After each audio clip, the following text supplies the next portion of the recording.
সন্ধ্যার দিকে shopping mall আসছে কিছু কাপড় চোপড় কিনতে। আজ শপিং মলটাতে কিছু ডিসকাউন্ট চলছে, তাই ঘুরে ঘুরে কি কেনা যায় সেটা দেখতে লাগলাম। হঠাৎ করেই কিছু একটা সাথে ধাক্কা লেগে পড়ে গেলাম আমি। উঠে দাঁড়াতে দেখি পরীর মতো সুন্দরী একটা মেয়ে যেন ভুল করে পরিপালকের থেকে নেমে আসছে। কিছু বুঝছোটার আগে ঠাস ঠাস করে দুইটা চর বসিয়ে দিল। এই ছোট লোক, চোখে দেখতে পাস না? তোর সাহস কি করে হয় আমার গায়ে টাচ করার? সরি, দেখতে পাইনি। দেখতে পাস নাই নাকি অন্য কিছু? এই তোদের মতো ছেলেদেরকে না খুব ভালো করে চেনা আছে আমার। মেয়ে দেখলেই গায়ে পড়তে ইচ্ছে করে না? তুই জানিস আমি কে আর আমার বাবা কি করে? আমি সত্যি আপনাকে দেখতে পাইনি, না দেখি ধাক্কা লেগে আছে। এমনিতেই ধাক্কা দিয়েছিস, আবার মুখে মুখে তর্ক করছিস। তোর অবস্থা দেখ আমি কি করি। মাথা নিচু করে দাঁড়িয়ে আছে। তখন একটা লোক এসে মেয়েটাকে বলতে লাগলো, ম্যাডাম আপনি প্লিজ একটু শান্ত হন। ছেলেটা মনে হয় ভুল করে ধাক্কা দিয়ে ফেলেছে, আর ছেলেটা মনে হয় আপনাকে চিনতে পারে নাই। বিষয়টা আমি দেখছি, আপনি এখান থেকে যান। লোকটার কথা শুনে মেয়েটা রাগে গজগজ করতে করতে চলে গেল। তারপর লোকটা আমার সামনে এসে দাঁড়ালো। এই ছেলে, তোমার কি জানের ভয় নাই?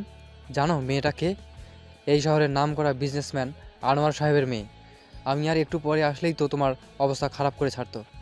এখন যা করতে এসেছো সেটা করো গিয়ে। বলেই লোকটা চলে গেল। ও, আপনাদেরকে তো আমার পরিচয় দিইনি। আমি মাহফুজ, এই শহরে নতুন এসছে, তেমন কিছু চিনি না। আর এই মেয়েটাকে প্রথমবার দেখলাম। আমি তো ইচ্ছে করে ধাক্কা দিইনি, তবুও কেমন আচরণ করলো দেখলেনই তো। যাক, যা হবার হয়েছে। শপিং করার মুডটাই নষ্ট করে দিল। প্রয়োজনীয় কিছু কিনে নিয়ে বাসার দিকে রওনা দিলাম। ছোট্ট একটা বাসা ভাড়া নিয়েছে, শুধুমাত্র নিজের থাকার জন্য। এই শহরে আমাকে অন্য কেউ চেনে না।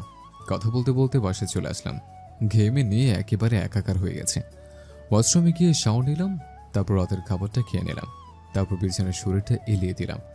তখনই ফোন একটা মেসেজ আসলো। মেসেজটা ওপেন করে দেখে কলেজের অ্যাডমিশনটা হয়ে আছে। আসলে এই শহরের একটা কলেজে অনার্স দ্বিতীয় বর্ষে অ্যাডমিশনের জন্য আবেদন করেছিলাম, তো সেটা হয়ে গেছে। কাল থেকে ক্লাস করতে পারবো, তাই তাড়াতাড়ি ঘুমিয়ে পড়লাম। সকালে ঘুম থেকে উঠে নামাজটা আদায় করে নিলাম, তারপর খাবারটা খেয়ে নিয়ে ড্রেসটা পরে নিলাম।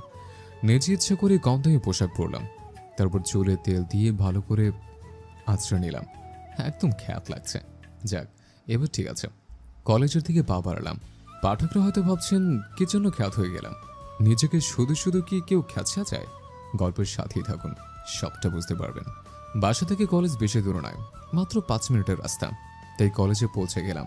গেট দিয়ে ঢুকতেই সামনের দিকে চোখ পড়ল। আরে, এই তো দেখি কালকের সে মেয়েটা। ওনার বাবা নাকি শহরের নাম করা বিজনেসম্যান। যাই হোক, আমাকে নিয়ে আমি ভাবতে থাকি। মেয়েটাকে না দেখার ভান করে চলে যেতে থাকলাম। তখনই পেছন থেকে একটা মেয়ে ডাক দিল, এই খ্যাত, কই যাস? এদিকে শুনে যা। তাকিয়ে দেখি যেই ভয়টা পাচ্ছিলাম সেটাই হয়েছে। ওই যে একটা কথা আছে না, যেখানে বাঘের ভয় সেখানে সন্ধ্যা হয়। কালকের সেই মেয়েটা ডাকছে, তাই সামনে না এগিয়ে সোজা মেয়েটার কাছে চলে গেলাম। জি, আপনি কি আমাকে ডাকছেন? তুই ছাড়া এই কলেজে তো একটাও খ্যাতকে দেখতে পাচ্ছি না, তো কাকে ডাকছি বোঝারই কথা। ও আচ্ছা, বলুন কি বলবেন। তুই তো সেই ছেলেটা যে গতকাল আমায় ধাক্কা দিয়েছিল। কলেজে তো আগে দেখিনি, নতুন নাকি? মাথাটা নিচু করে, জি, আজকে আমার প্রথম কলেজ। তোর নাম কি রে? জি, আমার নাম মাহফুজ। আর আপনার? আমার নাম তানহা। গতকাল যে অপরাধ করেছিলি তোর অবস্থা তো খারাপ করেই দিতাম, তবে শপিং মলের ম্যানেজারের কথায় বেঁচে গিয়েছিলি তুই। যাক, সেই কথা বাদ যাক, বাট তোর মতো খ্যাতকে প্রিন্সিপাল অ্যাডমিশন দিল কেন সেটাই তো মাথায় আসছে না। আর কিসের কাপড় পরেছিস এসব? কাপড় কেনার টাকা না থাকলে আমার কাছ থেকে ভিক্ষা নিয়ে যাস। বলেই সবাই হাসতে শুরু করলো। ইচ্ছে করলে কতগুলো জবাব দিতে পারতাম, কিন্তু দিলাম না। সেখান থেকে ক্লাসে চলে আসলাম। এখনও ক্লাসের সময় হয়নি, তাই ক্লাসটা ফাঁকা ছিল। একেবারে লাস্ট বেঞ্চে গিয়ে বসলাম। এদিকে তানহার বান্ধবী লিসা বলল, আরে গতকাল গিয়েছিলাম শপিং করতে, বাট কই থেকে জানি এই খ্যাতটা এসে আমায় ধাক্কা দেয়। প্রচন্ড রাগে দুটো চর মেটে রাগটাকে কন্ট্রোল করেছিলাম আমি। একদম ঠিক কাজ করেছিলি। এইসব খ্যাতদের কাজটাই হলো মেয়ে দেখলেই গায়ে পড়া। আচ্ছা ঠিক আছে, এখন ক্লাসে চল, সময় হয়ে গেছে। তানাহা ওর বান্ধবীদের সাথে ক্লাসের দিকে চলে যায়। ক্লাসে চুপ করে বসে আছে। হঠাৎ দেখি তানহা ওর বান্ধবীদের সাথে ক্লাসের দিকে আসছে, তাই মাথাটা নিচু করে থাকলাম। এদিকে ক্লাসের সামনে যেতেই চোখ কপালে। কিরে লিজা, খ্যাতটা আমাদের ক্লাসে বসে কি করছে? হ্যাঁ তাই তো রে, খ্যাতটা মনে হয় আমাদের সাথে একই ইয়ারে পড়ে। চল খ্যাতটাকে মজা দেখাচ্ছি বলেই শয়তানি একটা হাসি দেয়। সবাই মিলে মাহফুজের কাছে যায়। কিরে ছোট লোক, পিছু পিছু ক্লাসেও চলে আসছিস তুই? মাথাটা নিচু করে থাকলাম। অপমান আর কত করবে? বড়লোকের দুলালি, অহংকার অনেক। মেয়েগুলোর কিছু বলতে যাবে তখনই ক্লাসে স্যার চলে আসে। সব স্টুডেন্টরা নিজেদের জায়গায় বসে পড়ে। তারপর স্যার ক্লাস নেওয়া শুরু করেন। তোমরা সবাই মনোযোগ দিয়ে শোনো। তোমাদের কলেজে নতুন একটা ছেলে এসেছে। আজ থেকে তোমাদের সাথেই লেখাপড়া করবে। মাহফুজ, তুমি সামনে এসো। স্যারের কথা মতো সামনে গিয়ে স্যারের পাশে দাঁড়ালাম। এই হলো তো তোমাদের নতুন বন্ধু। গতকালই অ্যাডমিশন নিয়েছে, এখানেও নতুন এসেছে। তোমরা ওকে দেখে রাখবে। স্যারের কথা শেষ হতে না হতেই তানহা দাঁড়িয়ে গেল। স্যার আপনাদের কি রুচিবোধ বলতে কিছুই নাই নাকি? সব হারিয়ে গেছে? কই থেকে একটা খ্যাত ছোট লোককে কলেজে অ্যাডমিশন দিয়েছেন? কলেজের ইজ্জতটাই তো এর জন্য নষ্ট হয়ে যাবে। তানহার কথাটা শুনে মাথা নিচু করে দাঁড়িয়ে থাকলাম। কোন আজব জায়গায় আসলাম? এরা শুধু ভালো জামা কাপড়ে দেখে, ভিতরে দেখে না। তা না, জাস্ট শাট আপ। তুমি তোমার সীমা অতিক্রম করে ফেলেছো। ভুলে যেও না, তুমি এখানে শিক্ষা নিতে এসেছো। এটা কোনো সিনেমা হল না। Sit down right now. স্যারের কথায় বসে পড়ে। মাহফুজ, তুমি কিছু মনে করো না, নিজের জায়গায় গিয়ে বসে পড়ো। স্যারের কথা মতো নিজের সিটে এসে বসলাম। স্যার ক্লাস নিতে শুরু করলেন। ক্লাস করে শেষে বের হয়ে গেলাম। আজকে নতুন, তাই কোনো বন্ধু হয়নি। ক্যাম্পাসের দিকে হাঁটতে লাগলাম। ঠিক তখনই পকেটে থাকা ফোনটা বেজে ওঠে। Hello sir. মাহফুজ, তোমাকে যে মিশনে পাঠানো হয়েছে সেটা ভালোভাবে কমপ্লিট করা চাই। কোনো রকম কেউ যেন সন্দেহ না করে। এটা খুবই গোপনীয়ভাবে করতে হবে। হাত ফসকে বেরিয়ে গেলেও দেশের জন্য বিপদ হয়ে আসতে পারে। অপরাধীকে আমাদের চাই। স্যার, আপনি কোনো চিন্তা করবেন না। এখানে আমি ছাত্র সেজে আসছে, তাই সন্দেহ করার কিছুই নেই। এই মিশনটা কমপ্লিট করে এখান থেকে বের হব। স্যার, শুধু কিছুদিন সময় লাগবে। ওকে, তোমাকে সময় দেওয়া হলো, তবে বেশি দেরি যেন না হয়ে যায় বলে ফোনটা কেটে দিল। মনে মনে অপরাধীদের তো জেলের ভাত খাইয়ে ছাড়ব, সে যেভাবেই হোক। আর তার আগে আমাকে এই কলেজ সম্পর্কে ভালো করে সবকিছু জেনে নিতে হবে। এসব ভাবছি তখনই পেছন থেকে কেয়ালছেন আমার নাম ধরে ডাক দিল। পেছনে ঘুরে দেখে একটা ছেলে দৌড়ে কাছে চলে আসলো। হাত বাড়িয়ে দিয়ে, হাই আমি রাজ। হাই আমি মাহফুজ। তো আমরা কি বন্ধু হতে পারি? হ্যাঁ অবশ্যই। আচ্ছা, তোমার বাসা কোথায়? এই তো সামনেই। আর আপনার বাসা? ও, আমার বাসা এই সিনেমা হলের পেছনে। আর তুমি আপনি করে বলছো কেন? আমরা তো বন্ধু, বন্ধুত্বের মধ্যে কখনো আপনি চলে না। সো এখন থেকে তুই করে বলবো। আচ্ছা ঠিক আছে। তোর নাম্বারটা দে তো।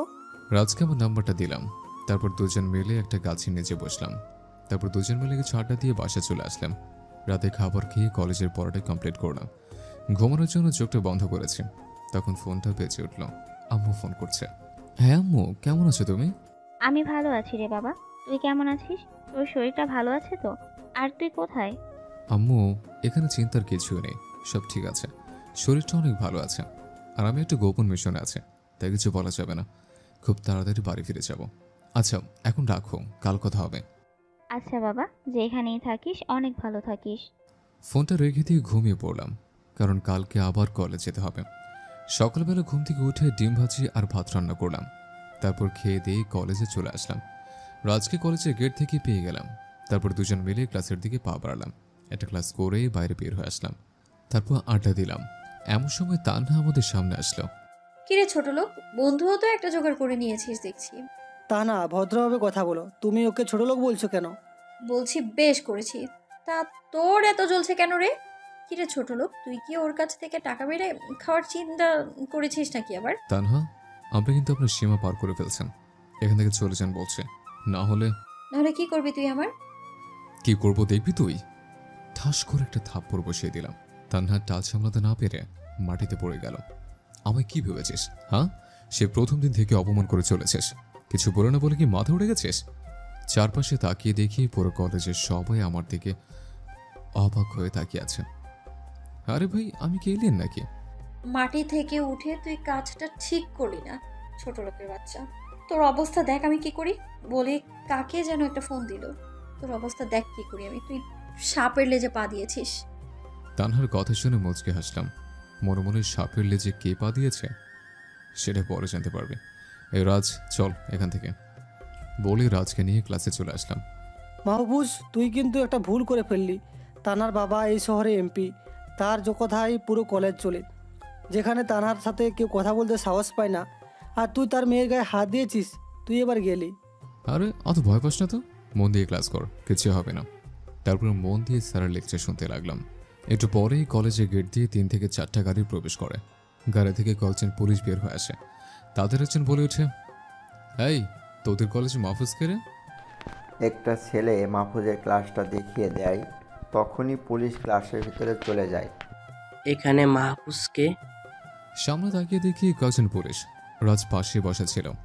পুলিশ দেখে ভয় পেয়ে যায়। তারপর আমি দাঁড়িয়ে যাই। জি, আমি মাহফুজ। নামটা বলার সাথে সাথে 2জন পুলিশ এসে 2 পাশ দিয়ে চাপটে ধরে নেয়। কোনোভাবেই ছুটতে পারছে না। আরে আপনারা কি করছেন? শুধু শুধু আমাকে এভাবে নিয়ে যাচ্ছেন কেন? আমার অপরাধটা কি? তোকে শুধু শুধু ধরে নিচ্ছি মনে করছিস? তুই তো সোজা এমপির মেয়ের গায়ে হাত দিয়েছিস রে ছোট লোক। তোর পোশাক আশাক দেখে তো খ্যাত আর ছোট লোক ছাড়া কিছু মনে হচ্ছে না। তবুও ট্যাগ একদম এমপির মেয়েকে। চল, তোর জন্য স্বয়ং এমপি নিজে এসেছেন। 2টা পুলিশ মাহফুজকে ধরে নিয়ে কলেজ গেটের কাছে চলে আসে। পুরো কলেজের ছেলেপেলেরা ঘটনাটি দেখছে। গাড়ির সামনে তাকিয়ে দেখি তানহা দাঁড়িয়ে আছে, আর সাথে একজন মধ্যবয়স্ক লোক দাঁড়িয়ে আছে। আমাকে দেখে লোকটা বলে উঠল, ওসি সাহেব, ওই ছোট লোকটা এমনভাবে শাস্তি দিবেন যাতে কোনো মেয়ের দিকে চোখ তুলে না তাকাতে পারে। তখন বুঝে গেলাম যে লোকটা তানহার বাবা। ওসি স্যার, আপনি আমাকে যা শাস্তি দেওয়ার দিন, কিন্তু আমাকে 1 মিনিট বাড়িতে কথা বলতে দিন, নয়তো সবাই চিন্তা করবে। পুলিশের কি মনে হলো জানে না, কিছুক্ষণ ভেবে তার ফোনটা আমার হাতে দিলেন। আমি একটা নাম্বার তুলে ফোন লাগালাম। কিছুক্ষণ কথা বলে ওসির থেকে ফোনটা বাড়িয়ে দিলাম। এই যে ফোন নিন, আর কথা বলুন।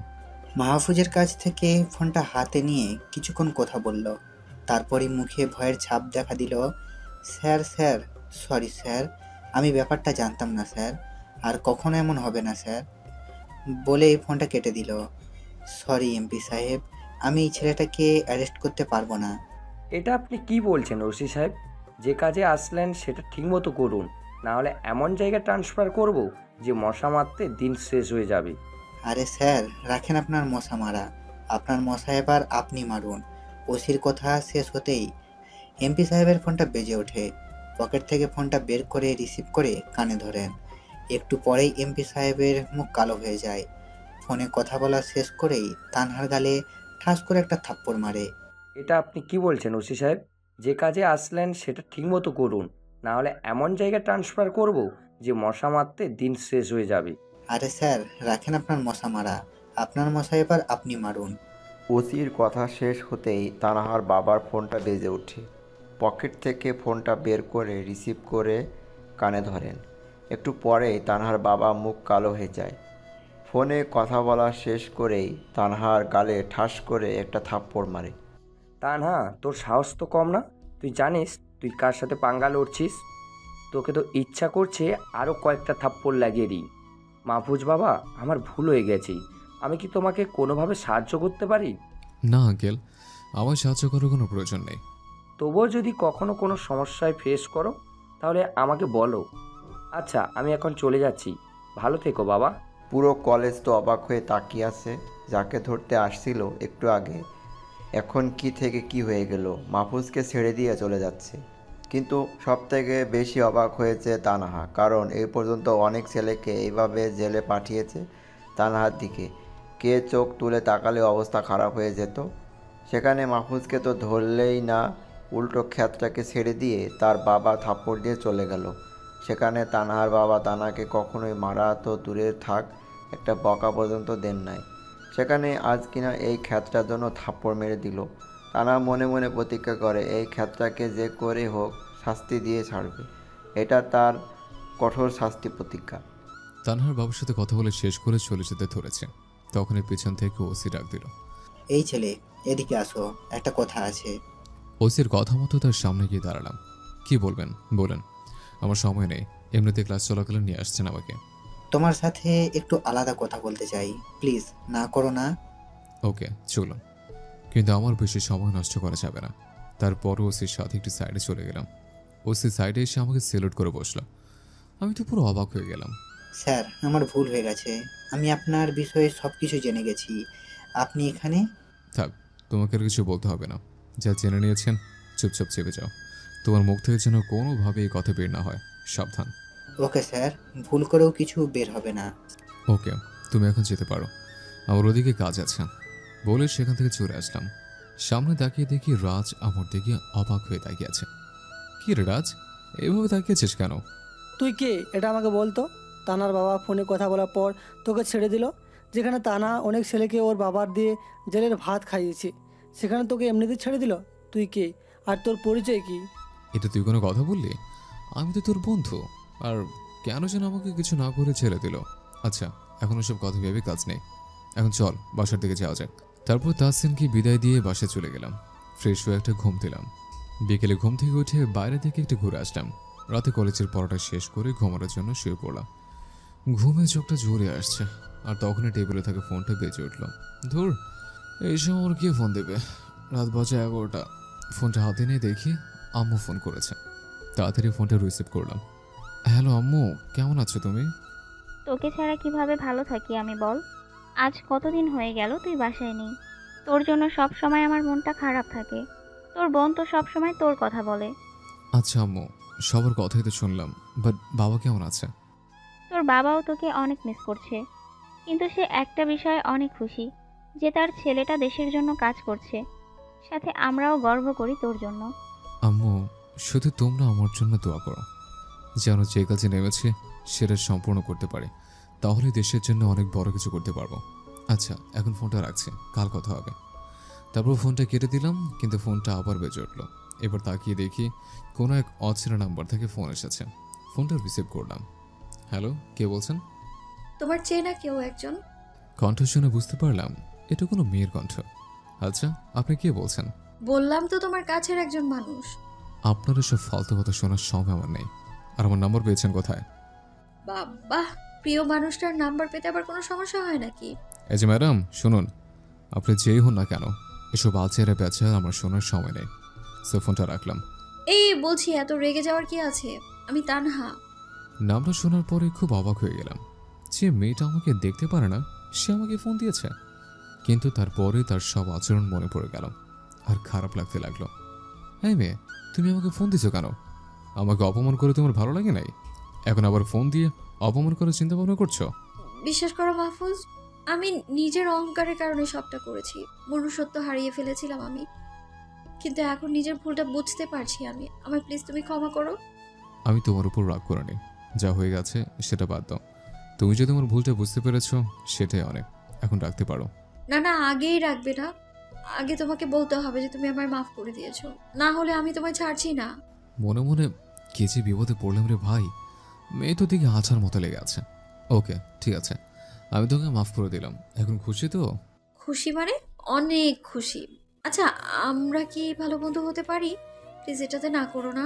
আচ্ছা ঠিক আছে, আজ থেকে তুমি আমার ভালো বন্ধু। অনেক ধন্যবাদ তোমায়। তারপর তানহার সাথে অনেক সময় কথা বললাম। কিছুক্ষণ কথা বলেই দুজনে অনেকটা ফ্রি হয়ে গেলাম। আচ্ছা তানহা, এখন রাখছে, কাল কথা হবে, কারণ কলেজ আছে। এখন না ঘুমালে কাল করতে পারবো না। ওকে, ঘুমিয়ে পড়ো বলেই কলটা কেটে দেয়। চোখ দুটো বন্ধ করতেই ঘুমিয়ে গেছে। একেবারে সকালবেলা উঠলাম। তারপর নামাজটা পড়ে নিয়ে চুলায় রান্না বসালাম। একটা ডিম ভাজি করে ভাত রান্না করে খেয়ে নিলাম। তারপর কলেজের দিকে রওনা দিলাম। একটু পর কলেজে পৌঁছে গেলাম। আমাদের আড্ডার জায়গায় রাজ বসে আছে একা একা। তারপর আমিও গিয়ে ওর সাথে সামিল হলাম। কিরে, তোর এতক্ষণ লাগে আসতে? সে কখন থেকে তোর জন্য বসে আছি। আমি ঠিক সময় আসছি, কিন্তু তুই আজকে অনেক আগে আসছিস, তাই এত দেরি মনে হচ্ছে। ঘড়ির দিকে তাকিয়ে জিপাই একটা কামড় দেয়। শরীরে ঘড়ির দিকে খেয়াল করি নাই। থাক, তোর খেয়াল করতে হবে না, ক্লাসের সময় হয়ে গেছে, এখন ক্লাসে চল। তারপর দুজন মিলে ক্লাসে চলে গেলাম। একটু পর স্যার এসে ক্লাস নেওয়া শুরু করে দিলেন। কিছু সময় পর তানহা দৌড়ে ক্লাসরুমে ঢুকে গেল। তা না, তুমি আমার অনুমতি না নিয়ে ক্লাসে ঢুকলে কেন? সরি স্যার, ভুল হয়ে গেছে। আজকে একটু দেরি হয়ে গেছে আসতে। আম সরি, তাই দৌড়ে চলে এসেছি। ওকে, ঠিক আছে, জায়গায় গিয়ে বসো। তানহা গিয়ে নিজের জায়গায় বসলো, কিন্তু লক্ষ্য করলাম যে ওর ক্লাসের দিকে কোনো মনোযোগ নেই। বারবার শুধু আমার দিকেই তাকাচ্ছে। পুরো ক্লাস জুড়ে আমার দিকে তাকিয়েছিল। ক্লাস শেষ হবার পর বাইরে গিয়ে রাজের সাথে আড্ডায় বসলাম। তখনই তানহা আমাদের সামনে আসলো। হাই মাহফুজ, কেমন আছো? হাই, অনেক ভালো আছি। তুমি? হ্যাঁ, আমিও অনেক ভালো আছি। সো বসতে পারি? হ্যাঁ, অবশ্যই। পাশে তাকিয়ে দেখি রাজ আমার দিকে অবাক হয়ে তাকিয়ে আছে। ও রাজ, তোকে তো বলাই হয়নি। তানহার ভুলটা বুঝতে পারছে, তাই ওকে বন্ধু বানিয়ে নিয়েছে। এতে কি তোর কোনো আপত্তি আছে? আমার আর কিসের আপত্তি থাকবে? তোদের দুজনের মধ্যে ঝগড়া চলছিল, কিন্তু তুই যেহেতু নিজেই মিটিয়ে নিয়েছিস সব কিছু, সেটাতে আমারও আপত্তি থাকার কথা নয়। ওকে, ঠিক আছে। অনেক সময় আড্ডা দিলাম তিনজন মিলে, তারপর সবাই নিজেদের বাসায় চলে গেলাম। দুপুরে ঘুম দিলাম একটা। হঠাৎ করে ফোনের আওয়াজে ঘুমটা ভেঙে গেল। ফোন রিসিভ করলাম। হ্যালো, কে বলছেন? আমি রিশা। তোমার নিশ্চয় আমার কথা মনে আছে? এটা আমার মনে না থাকার কি হলো? তুমি আমার সে ছোটবেলার বান্ধবী, তোমাকে তো মনে থাকতেই হবে, তাই না? হ্যাঁ, সেটা তো অবশ্যই। এখন কি কোনো জব করছো তুমি? হ্যাঁ, আমি একজন সিআইডি অফিসার। আর আমি এটাও জানি যে তুমি কী জন্য এখানে আসছো আর কী জন্য এই কলেজটাতে ভর্তি হয়েছো। তুমি যাদের সম্পর্কে পুরোপুরিভাবে জানতে চাইছো সেটা আমার কাছে আছে। তুমি চাইলে আমার সাথে দেখা করতে পারো, তারপরে সব বিষয়ে আলোচনা হবে। ওকে, তোমার সাথে আজকে বিকেলে দেখা করব। তাহলে তুমি কোথায় দেখা করতে পারবে? আমরা দুজন জ্যাকসন কফি শপে দেখা করতে পারি, ঠিক বিকেল 4টায়। ওকে, ডান, আমি পৌঁছে যাব। তারপর ফোনটা রেখে দিয়ে ফ্রেশ হয়ে নিলাম। হালকা কিছু নাস্তা করে বেরিয়ে পড়লাম রিশার উদ্দেশ্যে। একটু পরে কফি শপে পৌঁছে গেলাম। ভেতরে ঢুকে দেখি রিশা একটা টেবিলে বসে আছে। সরি, আমার একটু দেরি হয়ে গেল। তুমি কষ্ট করে এত সময় বসে আছো। তোমরা এখনো সে আগে আগে চলে আসার অভ্যাসটা যায়নি দেখছি। ঠিক বলেছ, আমার এখনও সেই অভ্যাসটা যায় নাই। আর ভালো জিনিস নিশ্চয়ই যত্ন করে রেখে দিতে হয়। হ্যাঁ, সেটা অবশ্য খারাপ বলো নেই। তো বলো, কি খাবি তুমি আজকে? এই পাগল হয়ে গেছো নাকি তুমি? আজ কতদিন পর তোমার সাথে দেখা হলো। আজকে তুমি শুধু বসে থাকবা আর আমি খাওয়াবো। ওকে, ঠিক আছে মিস সিআইডি। তুমি তো দেশের জন্য খুব ভালো কাজ করছো, আর আমারও খুব ভালো লাগলো যে তোমার সাথে এইভাবে কথা বলতে পারছি। এই হইছে, অত পাম দেওয়ার দরকার নাই। তুমিও তো কম না, তুমি তো একজন আন্ডারগ্রাউন্ড কমান্ডো, সেটাও আবার ওয়ান ম্যান আর্মি কমান্ডো। তুমি তো দেশের জন্য খুব ভালোভাবেই লড়াই করতে পারবে। আমাদের কথা বলার মাঝে ওয়েটার এসে দুটো কফি দিয়ে গেল। রিশা, তুমি এর মধ্যে কফি অর্ডার দিয়ে ফেলেছ? তারপর আরও বেশ কয়েকটা আইটেম আসলো। এবার এগুলো খেয়ে নাও। আর হ্যাঁ, তোমাকে যে জন্য আসতে বলেছি, একটু ওয়েট করো। রিশা ব্যাগের থেকে একটা সিডি প্লেয়ার বের করে। এই নাও, এর ভিতরে তোমার সব কিছুর ইনফরমেশন দেওয়া আছে। আর আমার সন্দেহ যে ওই কলেজের প্রিন্সিপালও এটার সাথে জড়িত। আরে সেটা তো আমি খুঁজে নেব যে কে দেশবিরোধী কাজের সাথে জড়িয়ে। ওদের সবকটাকে ধরে এমন অবস্থা করব যে বাকি সন্ত্রাসীরা ভাবতেও ভয় করবে। তারপর দুজন মিলে খেয়ে নিয়ে বের হয়ে গেলাম। তারপর বাসায় চলে গেলাম। রাতে ল্যাপটপটা অন করে সিডি প্লেটা প্লে করলাম। বাহ, রিশা তো দেখি খুব ভালো কাজ করেছে। সব ইনফরমেশন তো এখানে নিয়ে আসছে। কিন্তু হঠাৎ করে চোখটা এক জায়গায় আটকে গেল। কলেজের প্রিন্সিপাল সেই ওসির সাথে বসে আছে। এটা শুধু একটা ফটো। এটা ভালো করে লক্ষ্য করে বোঝা যায় যে ওসির সাথে প্রিন্সিপাল কিছু একটা বিষয় নিয়ে হেসে কথা বলছে। আবার রিশাও তো বলছিল যে প্রিন্সিপালকে সন্দেহ করে। তাহলে কি প্রিন্সিপাল এই কাজের সাথে জড়িত? এসব কথা ভাবছে, তখনই ফোনটা বেজে উঠল। ফোনের শব্দে ধ্যান কাটল। ফোনের দিকে তাকিয়ে ফোনটা রিসিভ করলাম। Hello sir. কি মাহফুজ, তোমার কাজ কত দূর আগালো? জি স্যার, সবকিছু ভালোভাবেই চলছে। আশা করছি খুব তাড়াতাড়ি এই কেসটা সলভ করে ফেলবো। কথা বলে শেষ হতে ফোনটা কেটে গেল। তারপর ঘুমিয়ে পড়লাম। সকালবেলা কলেজে গিয়ে রাজের সাথে আড্ডা দিতে লাগলাম। আর তখনই কি মাহফুজ, তোমার কাজ কত দূর আগালো? জি স্যার, সবকিছু ভালোভাবেই চলছে। আশা করছি খুব তাড়াতাড়ি এই কেসটা সলভ করে ফেলবো। কথা বলে শেষ হতে ফোনটা কেটে গেল। তারপর ঘুমিয়ে পড়লাম। সকালবেলা কলেজে গিয়ে রাজের সাথে আড্ডা দিতে লাগলাম। আর তখনই দেখি 3 থেকে 4 জন ছেলে প্রিন্সিপালের রুমে ঢুকলো। সবগুলো দেখতে গুন্ডাদের মতো। সবাই মাস্ক পরে আসছে, যেন মনে হচ্ছে জঙ্গল থেকে উঠে এসেছে। কলেজে আসার পর থেকে ওদেরকে দেখিনি। তবে করে প্রিন্সিপালের সাথে মিলে কুকর্ম করে নাকি? মনে প্রচুর পরিমাণ সন্দেহ হতে লাগলো। কি হচ্ছে দেখা দরকার। রাজ, আমার একটা পার্সোনাল ফোন আসছে, আমি একটু সাইডে যেতে হবে। রাজকে মিথ্যে বললাম, কারণ এখন প্রিন্সিপালের রুমে যেতে হবে। রাজের কাছ থেকে সরে গিয়ে প্রিন্সিপালের রুমের দরজায় গিয়ে দাঁড়ালাম। তারপর লুকিয়ে ওদের কথা শুনতে লাগলাম। এই তোমরা এখন কলেজে আসছো কী জন্য? তোমাদেরকে না আমি বলেছিলাম যে আমি ফোন করব? যদি কেউ এটা দেখে নেয় তাহলে তোমরা সহ আমাকেও জেলের ঘানি টানতে হবে। আরে প্রিন্সিপাল, রাখতো তোর জেল। আমরা ওসব জেল ভয় পাই না। তোকে বলেছিলাম যে ড্রাগসগুলো দেশের বাইরে পাঠাতে হবে, সেটা যে করেই হোক। তুই সেগুলো নিয়ে কোথায় রেখেছিস বল তাড়াতাড়ি। তোমরা উত্তেজিত হচ্ছ কেন এত? আমি তো টাকার গোলাম। তোমাদের ড্রাগগুলো আমি যথাসময়ে পাঠিয়ে দেব, কারণ আমিও চাই অনেক বড় লোক হতে। এই প্রিন্সিপাল হয়ে কতদিন থাকবো?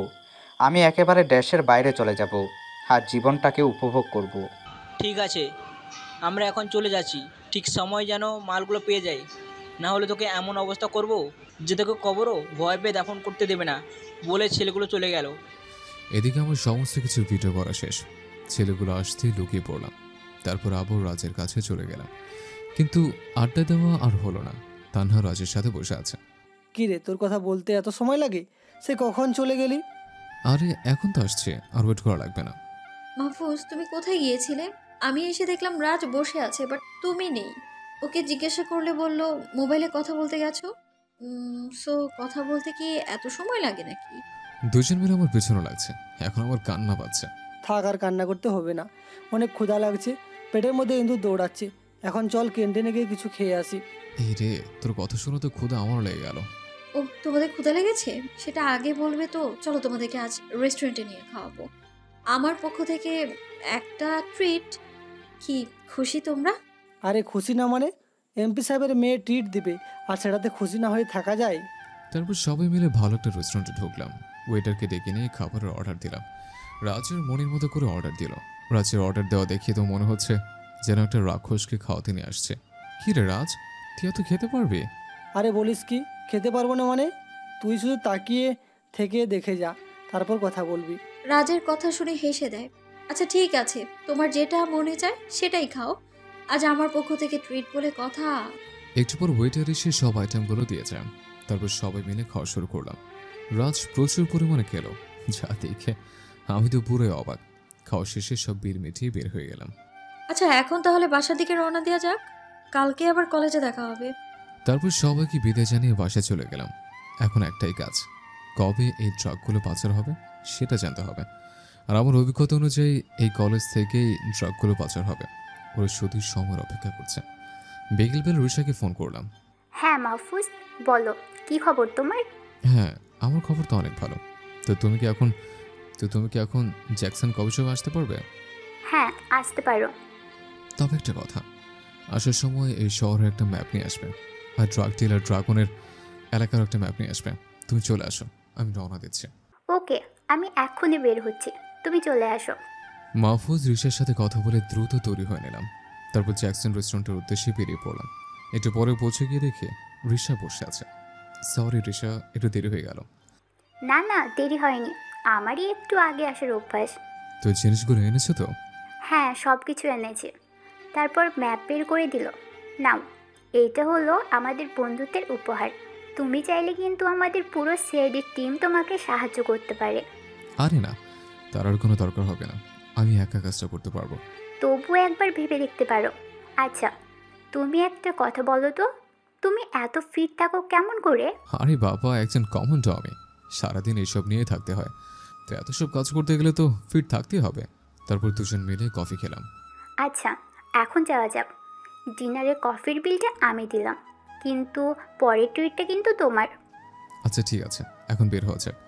রেস্টুরেন্ট থেকে বের হয়ে গেলাম। রিশা হাত বাড়িয়ে দিয়ে হ্যান্ডশেক করলো। ওকে, তাহলে যাওয়া যায়। ওকে বিদায় দিয়ে রাস্তা পার হলাম। হঠাৎ করে পেছন থেকে রিশার চিৎকার শুনতে পেলাম। হেই, তোমরা কারা? আমাকে ছেড়ে দাও বলছি। রিশার আওয়াজ শুনে পিছনে তাকাতে দেখি একটা গাড়িতে ওকে জোর করে তুলে নিয়ে যাচ্ছে।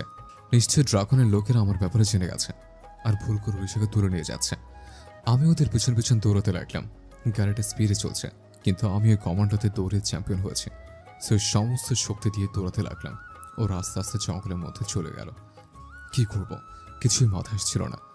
তখন রাস্তায় একটা মোটা লাঠি দেখতে পেলাম। ওইটা ওদের গাড়ির দিকে ছুঁড়ে মারলাম। সাথে সাথে গাড়ির সামনের কাজটা ভেঙে গেল, আর ওরা কন্ট্রোল করতে না পেরে গাড়ি থামিয়ে দিল।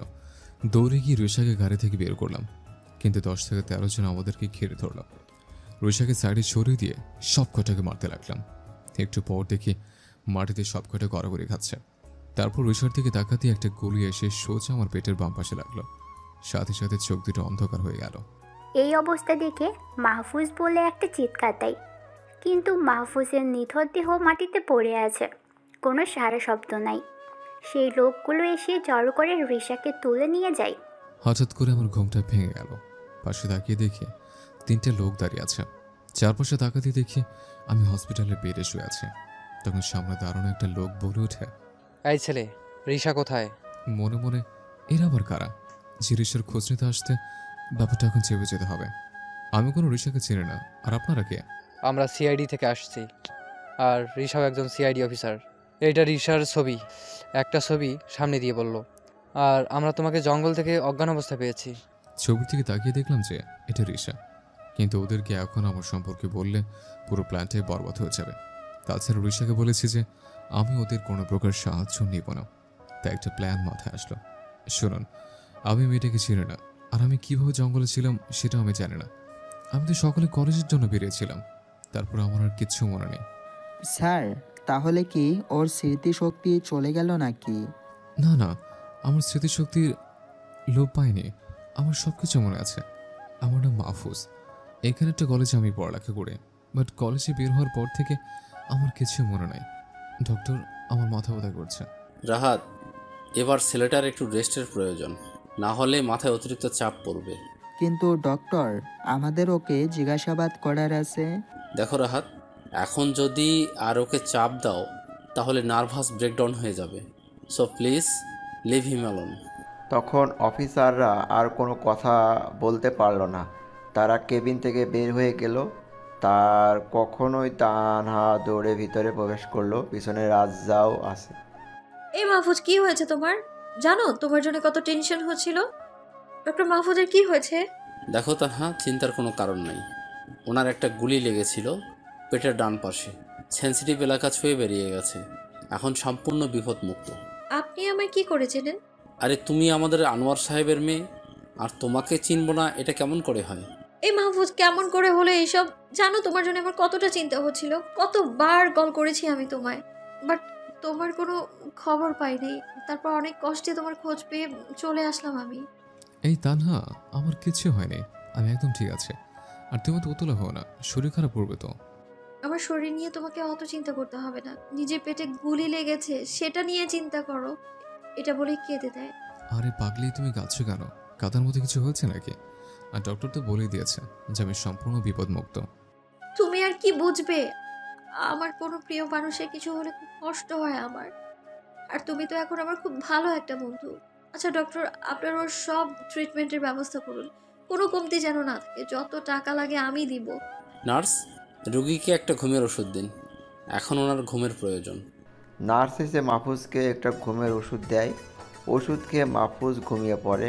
একটানা দুপুর পর্যন্ত ঘুমিয়ে থাকে মাহফুজ। পরে দুপুরে ঘুম ভেঙে যায়। আস্তে করে চোখ খুলে তাকিয়ে দেখে আমার পাশেই তানহা বসে আছে। আমার হাতের উপর মাথা রেখে ঘুমিয়ে পড়েছে। কিছু চুল ওর মুখের উপর এসে পড়েছে। সব মিলিয়ে ওকে খুব মায়াবী লাগছে। ইচ্ছে করছে ওর কপালে ভালোবাসার একটা পরশ রেখে দেয়, কিন্তু সেদিক দিয়ে আমি বাধাগ্রস্ত, কারণ দুজনের মধ্যে ভালো বন্ধুত্বের বেশি কিছুই নেই। এসব ভাবতে গিয়ে হাতটা হালকা টান লাগে, আর তখনই তানহার ঘুমটা ভেঙে যায়। ও মাহফুজ, তুমি উঠেছো? এখানে বসে থাকতে থাকতে চোখটা যে কখন লেগে গিয়েছে আমি বুঝতেই পারিনি। তোমার তো এখন দুপুরে খাবার সময় হয়ে গিয়েছে। রাজকে খাবার আনতে পাঠিয়েছি, এখনই চলে আসবে। দুজনে কথা বলতে বলতে রাজ খাবার নিয়ে চলে আসলাম। আমার ফেভারিট খাবার বিরিয়ানি নিয়ে এসেছে। রাজ খাবারটা তানহার হাতে দিল। তারপর তানহা খাবারগুলো একটা প্লেটে নিয়ে নিল, তারপর আমার হাতে দিল। নাও এবার খাবারগুলো খেয়ে নাও, তোমার ওষুধ খেতে হবে। খাবার খাওয়ার জন্য উঠতে গিয়ে পেটে ব্যথা লাগলো। ব্যথায় কুকড়ে উঠলাম। এই তোমার আবার কি হলো? ইস, আমার তো মনেই নেই যে তোমার পেটে গুলি লেগেছে। তুমি উঠে খেতে পারবে না, সত্যি বিষয়টা ভুলে গিয়েছিলাম। আসো, আমি খাইয়ে দিচ্ছি। তানহার কথা শুনে পুরো অবাক পড়ে গেলাম। মেয়েটা বলছে কি ওনাকে আমাকে খাইয়ে দেবে? মাথাটা পুরো খারাপ হয়ে গেল। এত কিছু কেন ভাবছো তুমি? আমার মাথায় একটুও খারাপ হয়নি। তুমি অসুস্থ বলেই তোমায় খাইয়ে দিচ্ছি। এখন চুপ করো তো, খাবারগুলো খেয়ে নাও তুমি। ওরে বাপরে, তানহার কি কোনো অলৌকিক শক্তি আছে নাকি? আমার মনের কথা কেমন করে জেনে গেল? চুপচাপ হয়ে ভদ্র ছেলের মতোই খেয়ে নিলাম। তানহা আমাকে অনেক যত্ন করে খাইয়ে দিল। এমন একটা বউ থাকলেও তো আরামে জীবনটা পার করে দেওয়া যেত। খাবারটা শেষ করে ওষুধ খেয়ে নিলাম। তারপর রাজ আর তানহার সাথে গল্প করতে লাগলাম। সন্ধ্যার দিকে রাজকে বললাম যেন বাড়ি ফেরার পথে তানহাকে নামিয়ে দিয়ে যায়। না মাহফুজ, আমি তোমাকে ছাড়া এক পাও নড়ছি না। রাজ বাসায় চলে যাক, আমি এখানেই তোমার কাছে থাকবো। একেবারে তুমি সুস্থ হলে তারপর বাসায় যাব। আরে তানহা, তোমার বাবা মা তো তোমার জন্য চিন্তা করবে। তাছাড়া তুমি বা আমার জন্য এত কেন করছো? আর তুমি বা কোথায় থাকবে? কে বলেছে আমার বাবা মা চিন্তা করবে? তাদেরকে আমি বলে এসেছি যে আমি এখানেই থাকবো, আর বাবাও হ্যাঁ বলে দিয়েছে। তাই রাজ চলে যাক। আর তুমি এখন আমার সব থেকে কাছের বন্ধু, তোমাকে ছাড়া তো আমি যাব না। তোমাকে আমার থাকার জায়গার জন্যও চিন্তা করা লাগবে না। জানি আর কিছু বলে কাজ হবে না, তাই রাজকে বাসায় চলে যেতে বললাম। আর তানহা আমার সাথেই থাকলো। এভাবে পুরো 3 দিন কেটে গেল। এই কয়দিনে তানহা আমার সাথে ছায়ার মতো লেগেছিল। ওর প্রতি অনেকটা দুর্বল হয়ে পড়েছে আমি, হয়তো ভালোবেসে ফেলেছি ওকে। কে বলেছে আমার বাবা মা চিন্তা করবে? তাদেরকে আমি বলে এসেছি যে আমি এখানেই থাকবো, আর বাবাও হ্যাঁ বলে দিয়েছে। তাই রাজ চলে যাক। আর তুমি এখন আমার সব থেকে কাছের বন্ধু, তোমাকে ছাড়া তো আমি যাব না। তোমাকে আমার থাকার জায়গার জন্যও চিন্তা করা লাগবে না। জানি আর কিছু বলে কাজ হবে না, তাই রাজকে বাসায় চলে যেতে বললাম। আর তানহা আমার সাথেই থাকলো। এভাবে পুরো 3 দিন কেটে গেল। এই কয়েকদিনে তানহা আমার সাথে ছায়ার মতো লেগেছিল। ওর প্রতি অনেকটা দুর্বল হয়ে পড়েছে আমি, হয়তো ভালোবেসে ফেলেছি ওকে। কিন্তু ওকে কথাটা বললে কষ্ট পাবে অনেক, তাই বলতে পারবো না। এইভাবে আরও 2 দিন হসপিটালে থাকতে হলো। তারপর সকালের দিকে আমাকে রিলিজ করা হলো। আচ্ছা রাজ আর তানহা, তোমরা বাসায় চলে যাও। আমি এখন ঠিক হয়ে গেছি, একাই চলে যেতে পারবো। মাহফুজ, তোমার কি মাথা খারাপ হয়ে গেছে? তুমি এখনো সুস্থ হওনি, তোমায় একা কিভাবে ছেড়ে দিই? হ্যাঁ, তানা তো ঠিকই বলেছে। তুই এখনও সুস্থ হোস নাই। এখন তুই আমার সাথে আমার বাসায় গিয়ে থাকবি। মনে মনে আরে এরা তো জানে না যে আমি একজন কমান্ডার। আর এসব কত গুলি আমাকে হজম করতে হয়েছে সেটা আল্লাহ জানে। এই একটা গুলি আমাকে আর কিভাবে কাবু করবে। আরে তানহা, এই দেখো আমি একদম সুস্থ। বলে বেড থেকে নেমে হাঁটাহাঁটি করলাম। আমাকে দেখে তো তানহা আর রাজ দুজনে অবাক হয়ে গেছে। কি এবার তোমাদের বিশ্বাস হয়েছে তো? এই আমি বিশ্বাস করতে পারছি না, এইটা কি করে সম্ভব? গুলি খাওয়ার 3-4 পরেও কেউ এভাবে হাঁটতে পারে? একভাবে মাহফুজের দিকে তাকিয়ে আছে। তানহা, এভাবে হাঁ করে কি তাকিয়ে দেখছো? দেখতে হবে না যে আমি কাতির বন্ধু? তোমরা সাথে থাকলে আমাদের কিছুই হবে না। আচ্ছা চলো এখন বাসায় যাওয়া যাক। হসপিটাল থেকে বের হয়ে সোজা বাসায় চলে গেলাম। হঠাৎ রিশার কথা মনে পড়ে গেল। ওকে তো এতক্ষণ নিশ্চয় ছেড়ে দিয়েছে, কারণ ভুল করে আমার জায়গায় ওকে ধরে নিয়ে গেছে। সোর কাছে সিআইডির ব্যাচ আছে, সেটা দেখে তো এতক্ষণে ছেড়ে দেওয়ার কথা। কারণ রিশাকে নিয়ে ওদের কোনো কাজ নেই। বাড়িতে এসে বিছানায় শুয়ে পড়লাম। কালকে থেকে আবার কলেজ যাওয়া শুরু করতে হবে। হঠাৎ পকেটে থেকে ফোনটা বেজে উঠল। তানহা ফোন করেছে। হ্যাঁ তানহা, বলো কি বলবে? এই তুমি কি বাসায় পৌঁছে গেছো? হ্যাঁ, আমি একটু আগেই বাসায় আসছি। তোমার কোনো চিন্তা করতে হবে না আমাকে নিয়ে, তুমি নিশ্চিন্তে থাকতে পারো। নিশ্চিন্তে কিভাবে থাকবো বলো তো? তোমার জন্য তো অনেক চিন্তা হচ্ছে আমার। তুমি সুস্থ আছো, তবুও তোমার অসুস্থতার জন্য চিন্তা হচ্ছে। আবার যদি অসুস্থ হয়ে পড়ো? আরে না, আমার কিছু হবে না, তুমি কোনো চিন্তা করো না। আচ্ছা এখন রাখি, আমি বিশ্রাম নেব। আচ্ছা ঠিক আছে, কিন্তু তুমি কি কাল কলেজে আসতে পারবে? হ্যাঁ, কলেজে আসতে পারবো, কোনো সমস্যা হবে না। তারপর ফোনটা কেটে দিয়ে পেছনের শরীরটা এলিয়ে দিলাম। অন্যদিকে সিআইডি টিমের মাথা খারাপ হয়ে যাচ্ছে। রিক্সা কোনো খোঁজ পাওয়া যাচ্ছে না। সিআইডি অফিসাররা তাদের অফিসে আসতে দেখলো এসিপি স্যার বসে আছে। কি ব্যাপার, তোমরা কি রিশার কোনো খোঁজ পেয়েছো? নো স্যার, এখনো খোঁজ পাওয়া যায় নাই।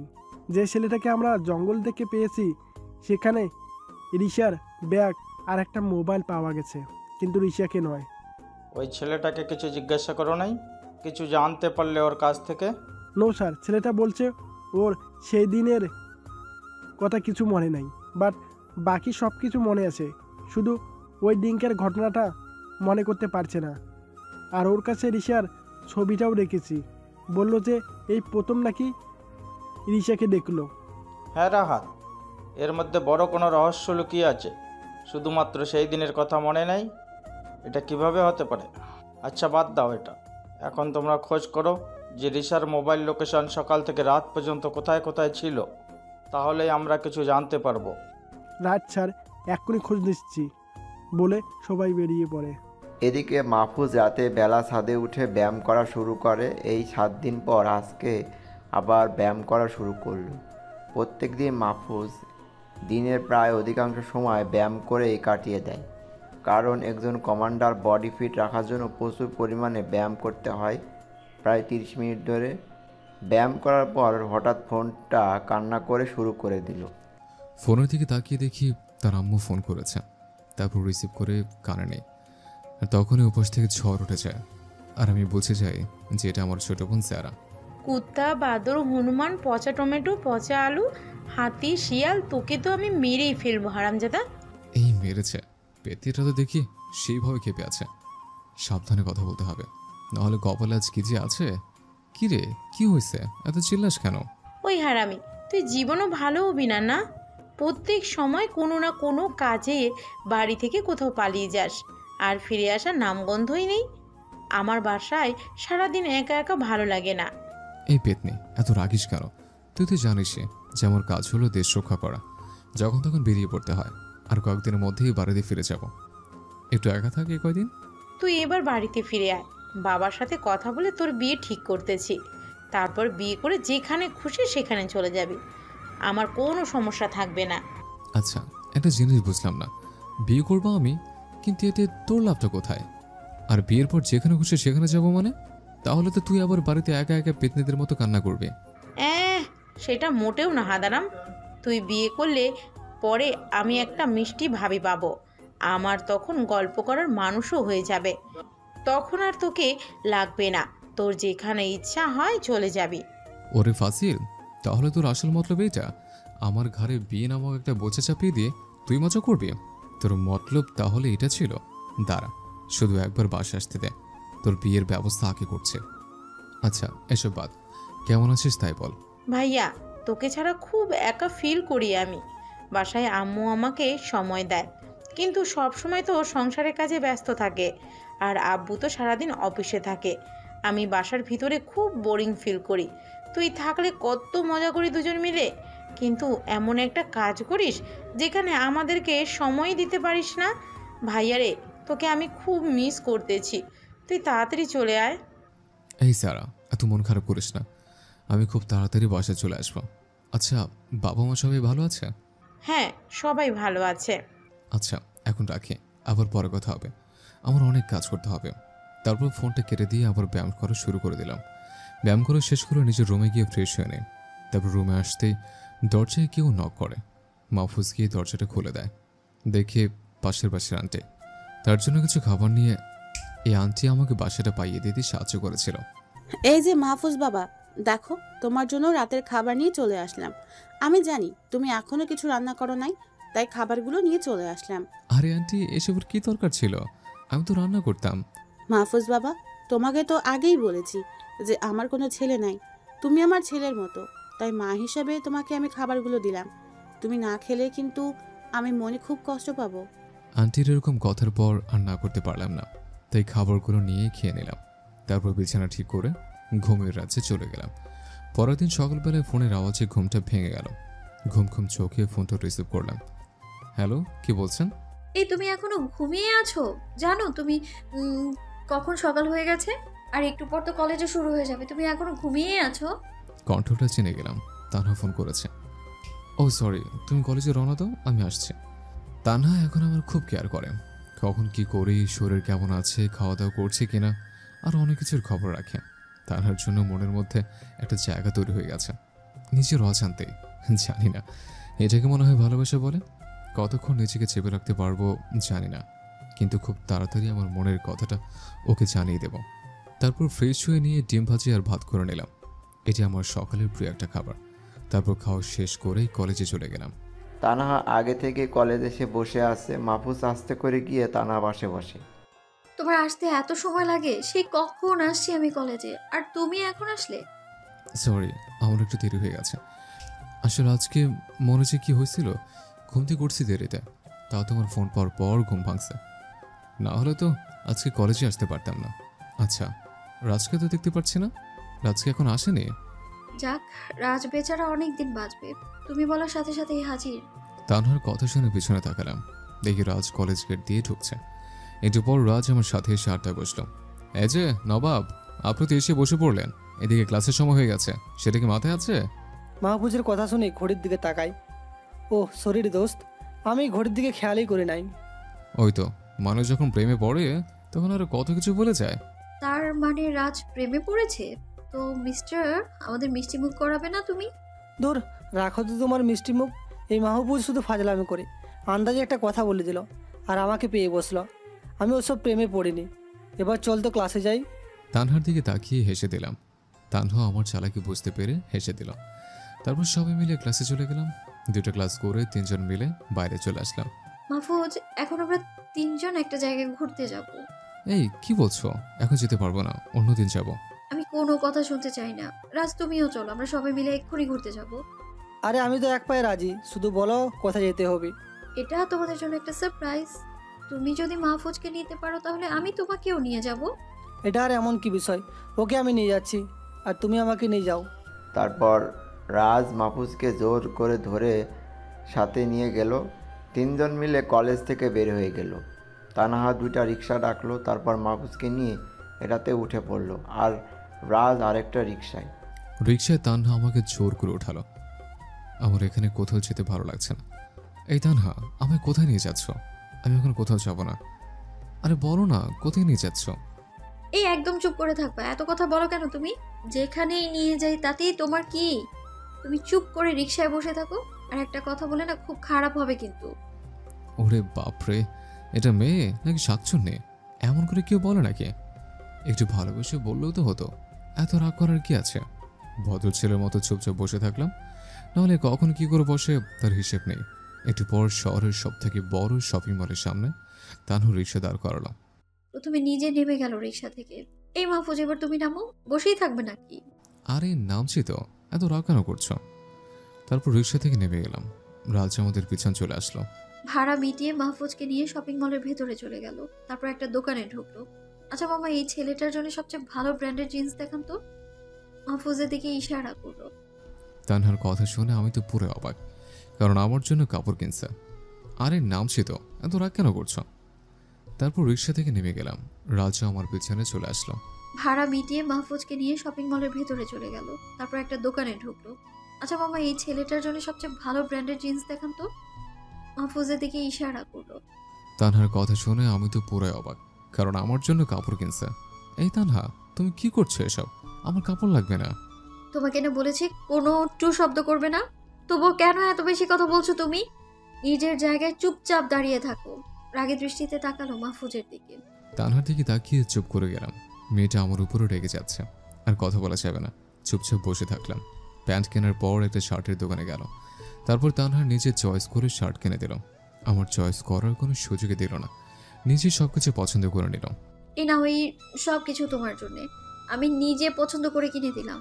আর কাল থেকে যেন কলেজে ওইসব খ্যাত মার্কা কাপড় পরে আসতে না দেখি, ঠিক আছে? তুমি তো দেখতে পুরো নায়কের মতো, তাহলে এরকম করে কেন থাকো? কালকে এই নতুন জামা কাপড় পরে আসবে, ওকে? আমি শুধু হ্যাঁ বলে মাথা নাড়লাম, কারণ এখন বেশি বকবক করলে আমার অবস্থা খারাপ করে ছাড়বে। এই রাজ, তোমাকে তো বলেছিলাম মাহফুজকে নিয়ে আসতে পারলে তুমি যা চাও তাই দেব। তো এখন তোমার মন মতো সব কিছু নিয়ে নাও। তানহার কথা শুনে রাস্তা অনেক খুশি হলো। তারপর ওর মন মতো শপিং করে নিল। সব কেনাকাটা শেষ হয়ে গেলে শপিং মল থেকে বের হয়ে গেলাম। তানহার বাবার নাম করা ব্যবসায়ী বলে সবাই আমাদের খুব সম্মান করলো। তারপর যে যার মতো বাসায় চলে গেলাম। সন্ধ্যার সময় তানহার দেওয়া কাপড়গুলো দেখতে লাগলাম। আসলে মেয়েটার পছন্দ আছে বলতে হবে। আমার প্রিয় নীল কালারের শার্টটা কিনছে, আর প্যান্টটাও মনের মতো। ওর মতো একটা বউ পেলে কোনো কথাই থাকবে না। কিন্তু তানহা আমার অনেক ভালো বন্ধু হয়ে গেছে। এখন ওকে আমার ভালোবাসার কথাটা বললে যদি বন্ধুত্ব নষ্ট হয়ে যায়, এসব কথা ভাবছে। হঠাৎ করে চিৎকারের আওয়াজ শুনতে পেলাম। ও, এটা তো পাশে পাশে আন্টির গলার আওয়াজ, যিনি আমাকে নিজের ছেলে ভাবেন। আন্টির চিৎকার কথা শুনে ঘরের বাইরে চলে আসলাম। দেখলাম একটা চোর আন্টির ব্যাগটা নিয়ে পালাচ্ছে। ও, এবার তো দেখছি ওর সাথে দৌড় প্রতিযোগিতা দিতে হবে। চোরের পেছনে দৌড়ানো শুরু করলাম। বেশিক্ষণ দৌড়ানো লাগলো না। চোরটাকে ধরে আন্টির সামনে নিয়ে আসলাম। এই যে আন্টি, চোর সহ তোমার ব্যাগ নিয়ে আসছে। এটি কাজ এমনভাবে শিক্ষা দিব যাতে কারোর জিনিস চুরি করার আগে কয়েকবার ভেবে নেয় বলে চোরটাকে মারা শুরু করলাম। ও ভাই, আমার ভুল হয়ে গেছে, আমাকে মাফ করে দেন। আমি আর সহ্য করতে পারছি না আপনার মার। আর কিছুক্ষণ মারলে আমি মারা যাব। ছেলেটার কথা শুনে ভিতরে মায়া হলো, তাই ওকে ছেড়ে দিলাম। তারপর আন্টির কাছে ব্যাগটা দিয়ে ঘরে চলে আসলাম। আন্টি আমার কাছ থেকে খুবই খুশি হলো। পরদিন সকলে তানহার দেওয়া শার্ট আর প্যান্ট পরে কলেজে চলে গেলাম। আজ আর খ্যাচ্ছে যে আসেনি, সব কিছু ঠিকঠাক করে আসছে। কলেজ গেট দিয়ে ভেতরে ঢুকতেই সবার আমার দিকে হাঁ করে তাকিয়ে আছে। কি ব্যাপার, এরা কি কোনো ছেলে কাজ পর্যন্ত দেখেনি? আমার দিকে এমনভাবে তাকিয়ে আছে কেন? ওদের এমনভাবে তাকিয়ে থাকে দেখে অস্বস্তি লাগতে লাগলো, তাই আড্ডায় চলে আসলাম। কিন্তু তানহা আমাকে দেখে অবাক হয়ে তাকিয়ে রইল। আয় তানহা, কি হয়েছে তোমার? এভাবে তাকিয়ে আছো কেন?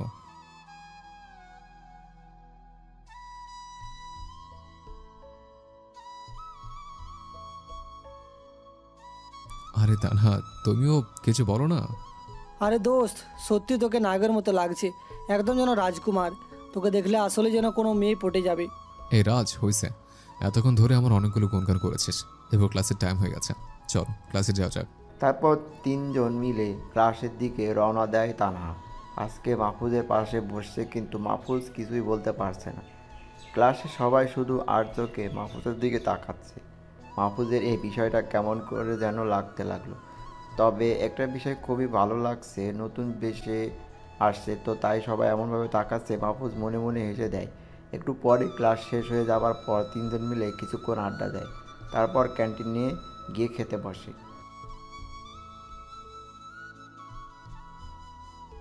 তোমার যা পছন্দ হয় তাই অর্ডার করো। ওই তো, আজ আমরা কেউ অর্ডার দিব না, তোমার ইচ্ছে মতো অর্ডার করো, সেগুলোই আজ খাবো।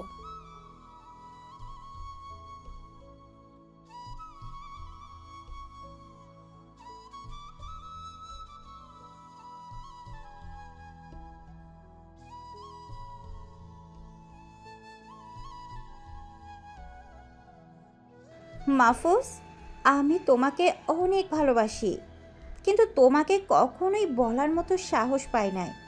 আজকে কি যেন হলো আমার, তোমাকে দেখে আরেকবার ফিদা হয়ে গেলাম, তাই কিছু না ভেবেই প্রপোজ করলাম। তুমি কি আমাকে ভালোবাসবে? আমি কিছু বলতে যাব তার আগে তানহা চা করে বসলো, সেটা দেখে তো সবাই অবাক হয়ে গেলাম। তানহা মেয়েটার গালে খুব জোরে দুটো থাপ্পড় মেরে দিল। মেয়েটার টাচ সামলাতে না পেরে ছিটকে পড়ে গেল। তানহার আচরণে মেয়েটা খুবই ভয় পেয়েছে। তানহা আবার ওকে মারতে যায়, তখনই আমি গিয়ে তানহাকে ধরে ফেললাম, আর মেয়েটা আমার পিছনে গিয়ে লুকালো। এই তানহা, তোমার কি মাথা খারাপ হয়েছে নাকি? এই মেয়েটা কিভাবে মারছো কেন?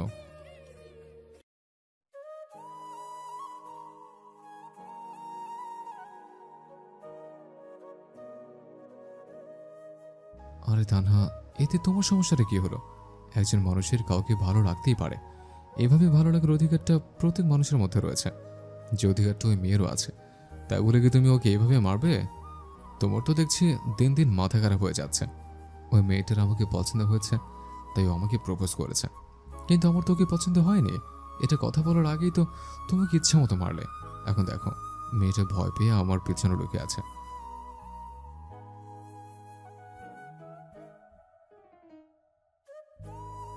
মেয়েটাকে ইশারা দিয়ে চলে যেতে বলে। এই তানহা, মেয়েটা তো এবার চলে গেছে, টেবিলে বসো, খাবার খাবে এখন। তানহা মাহফুজের কথার কোনো উত্তর না দিয়ে মাথা নিচু করে ক্যান্টিনের থেকে দৌড়ে বের হয়ে যায়। এই তানহা, হঠাৎ করে কোথায় চলে যাচ্ছ তুমি? কিন্তু তানহা কোনো কথা শোনে না। এই রে, তানহাকে মনে হয় একটু বেশি বলা হয়ে গেছে, এরকম করে না বললেও মনে হয় হতো। কিন্তু মেয়েটা যে কাণ্ড করে বসলো তাতে একটু রাগ হয়ে গেছিল। রাগের মাথায় কিছু বলে ফেলেছে। ধুর, আজকের দিনটাই খারাপ। এই রাজ, চল তো বাসায় যাই। তারপর দুজন মিলে কলেজ থেকে বের হয়ে গেলাম। বাইরেতে গিয়ে শাওয়ারটা নিয়ে নিলাম। অনেক সময় ধরে আজ শাওয়ার নিলাম, এখন বেশ ভালো লাগছে। তারপর বিছানায় শরীর টেলিয়ে দিয়ে ঘুমের রাজ্যে চলে গেলাম। বিকেলবেলা ঘুম থেকে উঠে ক্ষুধা লেগে গেল। ঘরে দেখলাম কোনো খাবারই নেই। এদিকে ক্ষুধাটা অনেক লাগছে। পকেটে হাত দিয়ে দেখলাম অল্প কিছু টাকা আছে, তাই বাসার পাশের চায়ের দোকানে গেলাম। চাচাকে বলে একটা চায়ের অর্ডার দিলাম। দোকান থেকে একটা পাউরুটি আর কলা কিনে খেতে লাগলাম। একটু পরে দেখলাম এই রাস্তা দিয়ে তানহা ওর কয়েকটা বান্ধবীর সাথে এদিকে আসছে। এটা দেখিয়ে নিজেকে লুকাতে গেলাম, কিন্তু তার আগেই তানহা আমাকে দেখে ফেললো। তারপর ও বান্ধবীদের সাথে কথা বলতে লাগলো। আচ্ছা শোনো, আমার একটু কাজ পড়ে গেছে, তোমরা চলে যাও এখন, তোমাদের সাথে আমি পরে কথা বলছি। তানহার বান্ধবীরা চলে যাওয়ার পরে তানহা ওর কাছে চলে আসলো। আমি দোকান থেকে বের হয়ে ওর সামনে গিয়ে দাঁড়ালাম। কি মাহফুজ, তুমি এইখানে এই চায়ের দোকানে কি করছো? আর এখন এই কলা পাউরুটি খাচ্ছ কেন? দুপুরে ভাত খেয়েছো তুমি? আসলে হয়েছে কি, দুপুরে ঘুমিয়ে গেছিলাম, তারপর বিকেলে ঘুম থেকে উঠে দেখি ঘরে কোনো খাবার নেই, পকেটে সামান্য কিছু টাকা ছিল, সেটা দিয়ে হালকা কিছু খেয়ে নিয়েছে। তোমাকে আমি বলেছি যে আমরা খুব ভালো বন্ধু এখন। তোমার ভালো মন্দ এখন থেকে আমিই দেখব। আচ্ছা এখন আমার সাথে চলো তো। আমি আবার এখন কোথায় যাব? তুমি তোমার মুখটা একটু বন্ধ রাখো তো, সব সময় শুধু আমায় প্রশ্ন করো। আমি তোমাকে যেখানেই নিয়ে যাব তুমি সেখানেই যাবে, আর বেশি কথা বলে তোমাকে যে আমি কি করব সেটা আমি নিজেও জানি না। কি ডেঞ্জারাস মেয়ে রে বাবা, কথায় কথায় শুধু ধমক দেয় আর শুধু ভয় দেখায়। আর কথা না বলে চুপচাপ করে থাকলাম, কারণ বেশি কথা বললে রাগী মেয়েটা যে কি থেকে কি করে বসবে সেটা নিজেও জানি না। তানহা একটা রিক্সা ডাকলো, তারপর দুজন মিলে সেটা উঠে গেলাম। এই যে মামা, বিগ হাউস রেস্টুরেন্টে চলেন তো।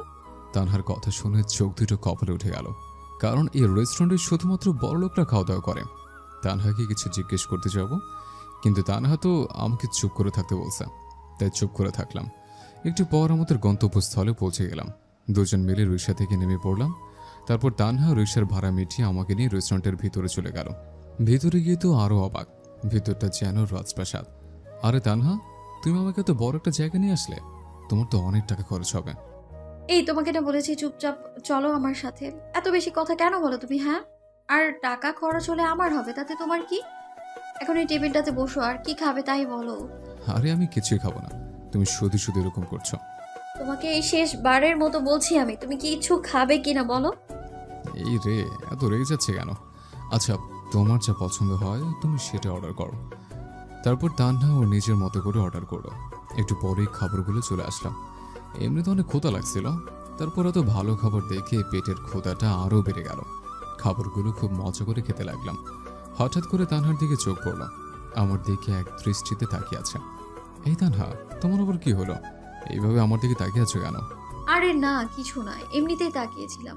আচ্ছা তুমি আগে খাওয়া শেষ করো, তারপর আমার সাথে কথা বলো। সব খাবার শেষ করে ফেললাম।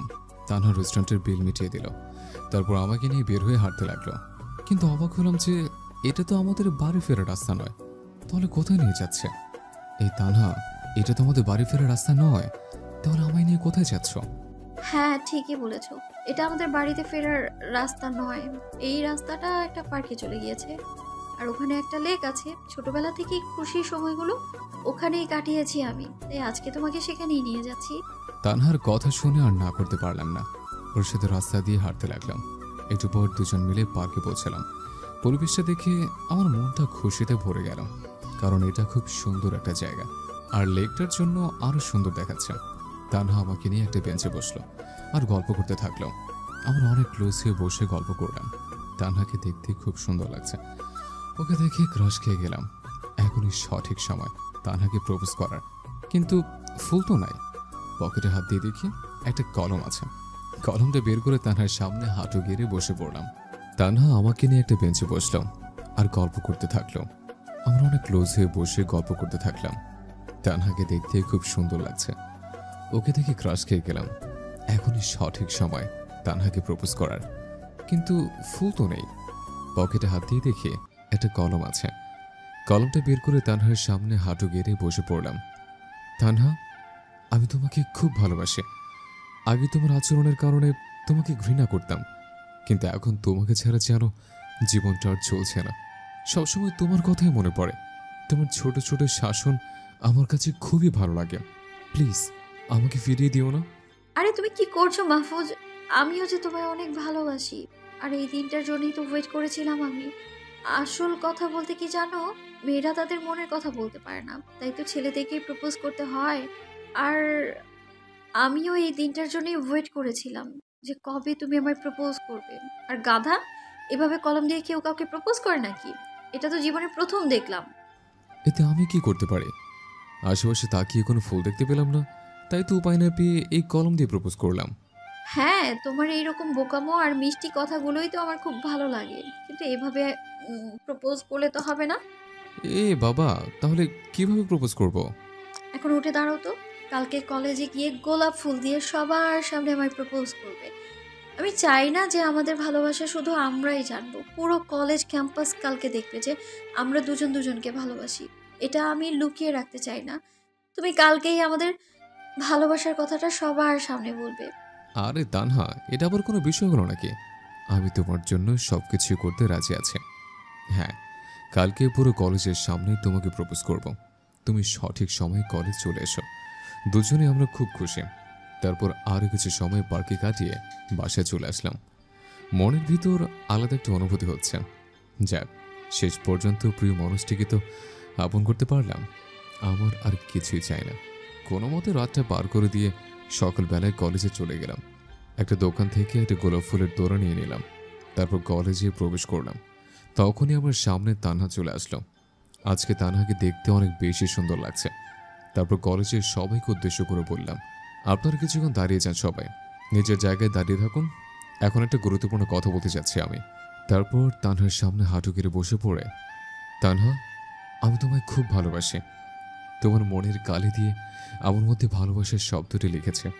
তোমার সমস্ত ইচ্ছা এখন আমাকে ঘিরে রয়েছে। তুমি এখন আমার স্বপ্নের রানী। তোমাকে ছাড়া আমি একটুও বাঁচতে পারবো না। Tanha, I love you. আমি তোমায় খুব ভালোবাসি আর তোমার সাথেই সারা জীবন কাটিয়ে দিতে চাই। কি বলে তুই ছোট লোক? তুই ভালোবাসিস আমায়, কিন্তু আমি তো তোকে ভালোবাসি না, আর কখনো ভালোবাসবো না। নিজের চেহারা দেখেছিস কখনো আয়নাতে? তোকে কেমন লাগে দেখতে তুই জানিস?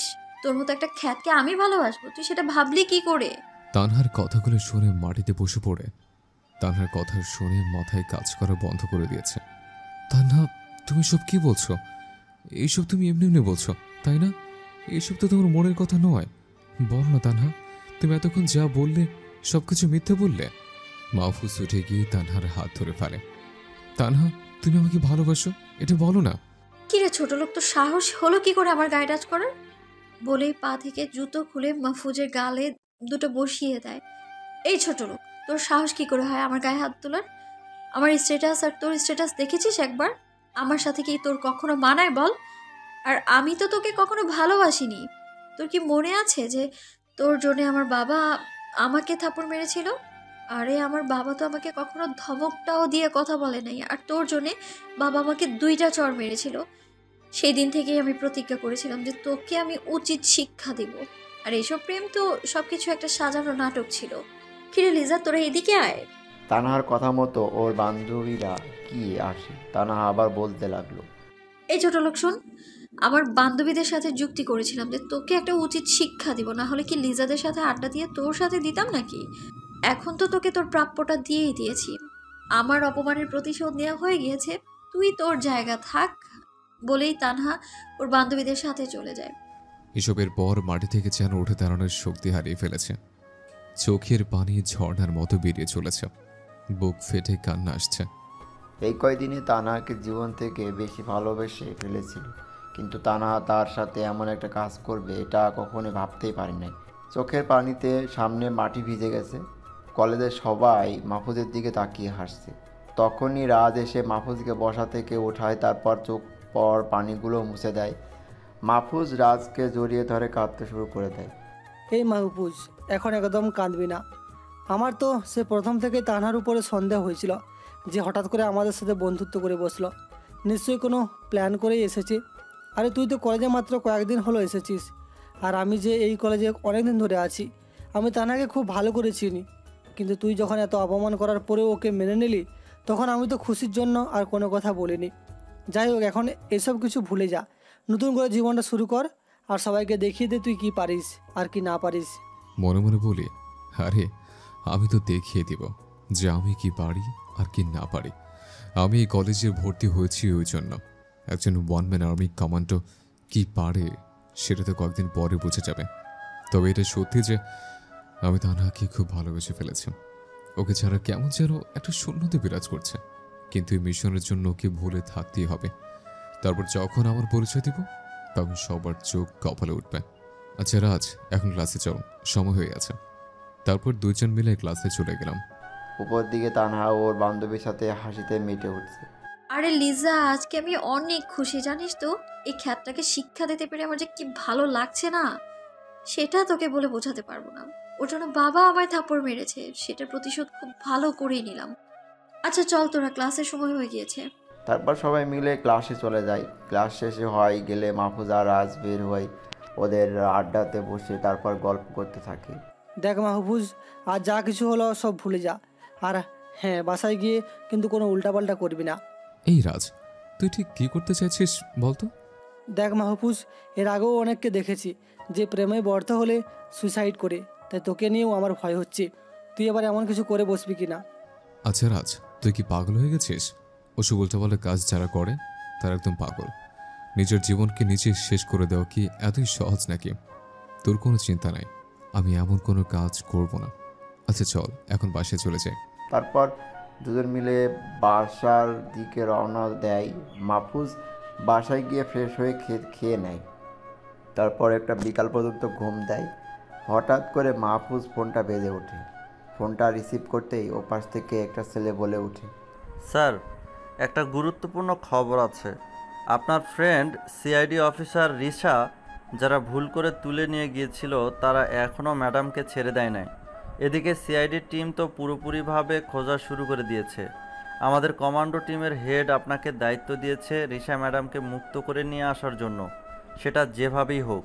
আচ্ছা ঠিক আছে, আমি দেখছি বিষয়টা। তারপর ফোনটা কেটে দিলাম। মাথায় তো পুরো আকাশ ভেঙে পড়ল। আমি তো ভেবেছিলাম যে রিশাকে ওরা ছেড়ে দিয়েছে, কারণ ওরা আমাকে ধরতে এসেছিল। এখন কিছু করি, ওরা যে রিশাকে কোথায় নিয়ে গেছে সেটাও তো জানে না। হঠাৎ আমার ফোনের আননোন নাম্বার থেকে একটা ফোন আসে। ফোনটা রিসিভ করতে একটা মেয়ের গলা শোনা গেল। এই মাহফুজ, তুমি আমাকে বাঁচিয়ে নাও, এই সন্ত্রাসীরা আমাকে বন্দি করে রেখেছে। কণ্ঠটা শুনে বুঝতে পারলাম যে এটা রিশা। এই রিশা, তুমি কোথায় আছো? জানো তোমার জন্য কত চিন্তা হচ্ছিল আমার। মাহফুজ, আমি বুঝতে পারছি না যে এই জায়গাটা কোথায়, আর এখানে অনেকগুলো লোক ড্রাগ স্মাগলিংয়ের কথা বলছে। নিশ্চয়ই বড় কোনো অপরাধের সাথে যুক্ত আছে এরা, আর আমার মনে হয় এরাই সেই ড্রাগনের লোক যাদের সম্পর্কে তোমাকে একটা সিট দিয়েছিলাম। প্লিজ তুমি কিছু করো।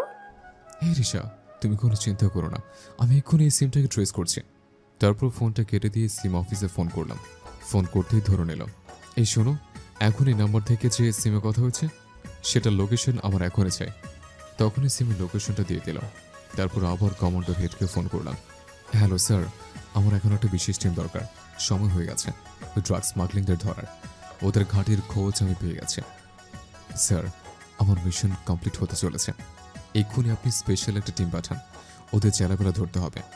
ওকে ঠিক আছে, তুমি রেডি হও মাহফুজ, আমি তোমার জন্য একটা টিম পাঠিয়ে দিচ্ছি। ফোনটা কেটে দিয়ে তৈরি হয়ে নিলাম। একটু পরেই কয়েকজন আমার ঘরে ঢুকে গেল। হ্যাঁ, এরে আমার টিম, এখন এদের সাথেই কাজ করতে হবে। তারপর ওদের সবাইকে নিয়ে রিশার লোকেশনে রওনা দিলাম। লোকেশন অনুযায়ী একটা জঙ্গলের মধ্যে ঢুকে গেছে। সবাইকে নিয়ে সেখানে চলে গেলাম। একটা পুরাতন বাড়ি দেখতে পেলাম, লোকেশনটাও এখানে দেখাচ্ছে। তারপর বাড়িটার কাছে চলে গেলাম। একটা ভাঙা জানলা দিয়ে দেখলাম 10 থেকে 12 জনের মতো বসে আছে। তারপর টিমকে বললাম, শোনো সবাই, এক করে চারদিক ঘেরাও করে ফেলো। তারপর যখনই সময় আসবে আমি সিগন্যাল দেব, আর তখনই তোমরা অ্যাটাক করবে। বলা মাত্রই সবাই ভাগ হয়ে গেল। তারপর সবাই একটা পজিশন নিয়ে অ্যাটাক করলাম। তখন ক্রিমিনালগুলো আমাদের মারার জন্য এগিয়ে আসলো। টিম মেম্বারদেরকে ইশারা দিলাম মার্শাল আর্ট শুরু করে দিতে। মার্শাল আর্টের মার খেয়ে ক্রিমিনালগুলো বেশিক্ষণ টিকে থাকতে পারলো না। সবাই ব্যথায় গড়াগড়ি করতে লাগলো। তখনই ওদের দলের নেতাকে ধরলাম। স্যার, আমাকে মাফ করে দিন স্যার, আমার অনেক বড় ভুল হয়ে গেছে, আর কখনো এমন হবে না। এই কুত্তার বাচ্চা, আগে বল রিশা সিআইডি অফিসারকে কোথায় রেখেছিস? স্যার, ওই ম্যাডাম ওপরে আছে। আচ্ছা চল এখন উপরে, বলে নেতাটাকে ধরে নিয়ে ওপরে চলে গেলাম। ওপরে গিয়ে দেখি রিশা। স্যার, আমাকে মাফ করে দিন স্যার, আমার অনেক বড় ভুল হয়ে গেছে, আর কখনো এমন হবে না। এই কুত্তার বাচ্চা, আগে বল রিশা সিআইডি অফিসারকে কোথায় রেখেছিস? স্যার, ওই ম্যাডাম ওপরে আছে। আচ্ছা চল এখন উপরে, বলে নেতাটাকে ধরে নিয়ে ওপরে চলে গেলাম। উপরে গিয়ে দেখে রিশা মাটিতে পড়ে আছে, হাত পা দড়ি দিয়ে বেঁধে রাখা হয়েছে। তাড়াতাড়ি গিয়ে বাথরুমগুলো খুলে দিলাম। এ রিশা, তুমি ঠিক আছো তো? হ্যাঁ মাহফুজ, আমি একদম ঠিক আছি। আর এই লোকগুলো ড্রাগ স্মাগলিংয়ের চেষ্টা করে যাচ্ছে, এদেরকে তুমি ছাড়বে না। নেতার কলার ধরে উঁচু করে ফেললাম। এই ড্রাগনের চামচা, ড্রাগন কোথায় বল? স্যার, আমি জানি না যে ড্রাগন কোথায়, ওকে আমরা কখনো দেখি নাই স্যার। আমরা শুধু ওর সাথে ফোনে কথা বলি, তাছাড়া ওর সাথে কোনোভাবে যোগাযোগ করতে পারি না। ওর যখন প্রয়োজন হয় তখনই শুধু আমাদেরকে ফোন করে বলে দেয়। তবে হ্যাঁ স্যার, সামনে এই শহরের যে কলেজটা আছে ওইখান থেকে ড্রাগসগুলো পাচার হবে, এটা আমি জানি, কিন্তু এর সাথে আর কার কার হাত আছে সেটা আমি জানি না। ওকে, ঠিক আছে, সেগুলো তো বের করেই নেব। তবে তার আগে তোমাদের একটা ব্যবস্থা তো করতেই হবে। এখন চলো আমার সাথে। আর ঋষা, তুমি তো ফোন করে আমার ঘুম হারাম করে দিয়েছিলে। আমি তো জানতাম যে এরা তোমাকে ছেড়ে দিয়েছে, কিন্তু যখন ফোন করে বললে যে তোমাকে ওরা আটকে দিয়েছে, তখন তো মাথায় কিছুই ঢুকছিল না। তবে এখন তো তুমি সেফ আছো, আর আমিও তো তোমায় রক্ষা করে বন্ধুত্বটা বজায় রাখতে পারলাম। তোমার সিআইডি টিমকেও জবাবদিহি করতে হবে না। বড় একটা ঝামেলা থেকে বেঁচে গেলাম। আচ্ছা, এবার চলো তোমাকে সেফলি সিআইডি টিমের হাতে দিয়ে আসে। তারপর ক্রিমিনালগুলোকে পুলিশের হাতে তুলে দিলাম। ঋষাকে নিয়ে ওর টিমের হাতে তুলে দিলাম। সবাই তো আমাকে দেখে অবাক।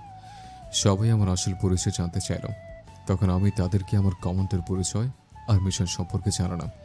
তখন তারা আশ্বস্ত হলো। তারপর সবার কাছ থেকে বিদায় নিয়ে বাসায় চলে আসলাম। বাসায় একা থাকায় তানহার ব্যবহারগুলো মনে পড়লো। মনটা আবার খারাপ হয়ে গেল। যতই আমাকে অপমান করুক, জীবনের প্রথম তো তানহাকেই ভালোবেসেছে। এখন একা থাকলে মনটা আরও খারাপ হয়ে যাবে। তাই রাজকে ফোন দিলাম। হ্যালো রাজ, পার্কের পাশের নদীর ধারে আসতো? মনটা খুব খারাপ লাগছে। ফোনটা কেটে দিয়ে নদীর পাড়ে চলে গেলাম। একটু পরে রাজ এসে মাহফুজের পাশে বসলো। দেখে মাহফুজ মন মরা বসে আছে। কিরে মাহফুজ, এভাবে মন খারাপ করে বসে আছিস কেন? তোর কি হয়েছে বলতো? সেই তানহা অপমান করার পর থেকে তুই এভাবে আছিস। তুই ওকে ভুলে যা, না হলে আর কতদিন এভাবে নিজের মনকে কষ্ট দিবি? আরে ভাই, আমি নিজের মনকে কোনো কষ্ট দিচ্ছি না। আমি তো তানহাকে ভুলে থাকার চেষ্টা করছি, কিন্তু কিছুতেই ওর সাথে কাটানোর সময়গুলো ভুলতে পারছি না। আমি ওকে আমার নিজের থেকেও বেশি ভালোবেসে ফেলেছে। কিন্তু তানহা আমার সাথে যে শুধু ভালোবাসার নাটক করেছে, সেটা আমি বুঝতে পারিনি। আমি ওর চালাকি ধরতে পারিনি। তানহার যে প্রতিশোধের জন্য আমার সাথে এরকম করবে, সেটা আমি কখনো ভাবতেও পারিনি। এখন তুই ওই তানহার কথাটা বাদ দে তো। ওর কথা শুনলেই এখন আমার রাগ হচ্ছে। আরে ভাই, মানুষ একটু অহংকারী হতেই পারে যদি তার বাবার টাকা থাকে, কিন্তু একজনের মন নিয়ে একটা মানুষ কীভাবে খেলতে পারে? আচ্ছা, এখন মন খারাপ করিস না, আমি তোর পাশে আছি সব সময়। এখন বাসায় চল, সন্ধ্যা লেগে গেছে। ও হ্যাঁ, তাই তো, কখন সন্ধ্যা লেগে গেছে খেয়াল করে নি। আচ্ছা চল, বাসায় ফেরা যাক। তারপর দুজন মিলে উঠে হাঁটতে শুরু করলাম। রাজকে বিদায় দিয়ে বাসায় চলে গেলাম। তারপর রাতের পড়াটা শেষ করেই ঘুমিয়ে পড়লাম। পরদিন সকালে উঠে কলেজে চলে গেলাম। গেট দিয়ে ঢুকতে দেখে তানহা ওর বান্ধবীদের সাথে বসে আড্ডা দিচ্ছে। আমি মাথা নিচু করে চলে আসলাম। এদিকে মাহফুজকে দেখে হাসিতে মেতে পড়ে, সাথে তানহার বান্ধবীরাও হেসে দেয়। দেখ লিজা, তোরা দেখ খ্যাতটা কেমন করে যাচ্ছে। ও ভেবেছিল যে আমি ওকে সত্যিই ভালোবেসেছিলাম, কিন্তু বেচারা আমার প্রেমের ফাঁদে পা দিয়েই ভুল করেছে। এখন তো অতি দুঃখে দেওয়ানা হয়ে গিয়েছে সে। ওর জন্যই বাবা আমায় থাপ্পড় মেরেছিল, জানিস তোরা? সেদিন খুব কষ্ট লেগেছিল আমার। যেখানে আমার বাবা আমার সাথে কখনো জোরে কথা বলে না, আমায় খুব ভালোবাসে আমার বাবা, আমার কোনো চাওয়া পাওয়া বাদ রাখে না, কিন্তু এই ছোট লোকটার জন্য সেদিন কি হয়েছিল, আমায় থাপ্পড় মেরে কতগুলো কথা শুনিয়ে দিয়েছিল। তখন মনে হচ্ছিল কষ্টে কলেজাটা ফেটে যাচ্ছে আমার। এখন তো খুব সুখে আছি আমি, ছোট লোকটাকে দেখছি আর মজা নিতে পারছি। তানাহা, আমার মনে হয় তুই অনেক বড় ভুল করেছিস। আমার মাহফুজের উপর কেমন যেন সন্দেহ হয়। ওকে তো এই এলাকাতে আগে কখনো দেখি নাই। বল, কই থেকে এসে আমাদের কলেজে অ্যাডমিশন নিয়েছে? আর সবচেয়ে বড় কথা হলো মাহফুজ আর রাজ খুব ভালো বন্ধু হয়ে গেছে। মাহফুজ সব মেয়েদেরকেই খুব সম্মান করে রে তানাহা। ওর মতো ভালো ছেলে আর আমি দেখি নাই। তুই ওকে এভাবে ঠকিয়ে ভালো একটা কাজ করিস নাই, পরে পস্তাতে হবে তোর। এখন তো মাহফুজ খুব কষ্ট পাচ্ছে, কিন্তু পরে তুই ওর প্রেমে পড়ে আবার কষ্ট পাস না, কারণ মাহফুজ তোকে আর তখন গ্রহণ করবে না। লিজা, তুই আমায় হাসালি। এখন তো দেখি তুই ওর গুণগান শুরু করে দিয়েছিস। তবে এটা ঠিক যে রাজের সাথে ভালো বন্ধুত্ব হয়ে গিয়েছে, আর রাজের স্ট্যাটাসের সাথে একমাত্র ওই ছোট লোকটারই মিলে যায়। ওটা নিয়ে আমি কোনো চিন্তা করি না। আর তুই ওই যে বলি না যে খ্যাতটা খুব কষ্ট পাচ্ছে, আর ওকে কষ্ট দেওয়ার জন্যই তো এতটা দিন নাটক চালিয়ে যেতে হয়েছে আমায়। আর আমি বাবার থেকে যে কষ্টটা পেয়েছি, সেটা ওই খ্যাতটার কষ্টের তুলনায় কিছুই না।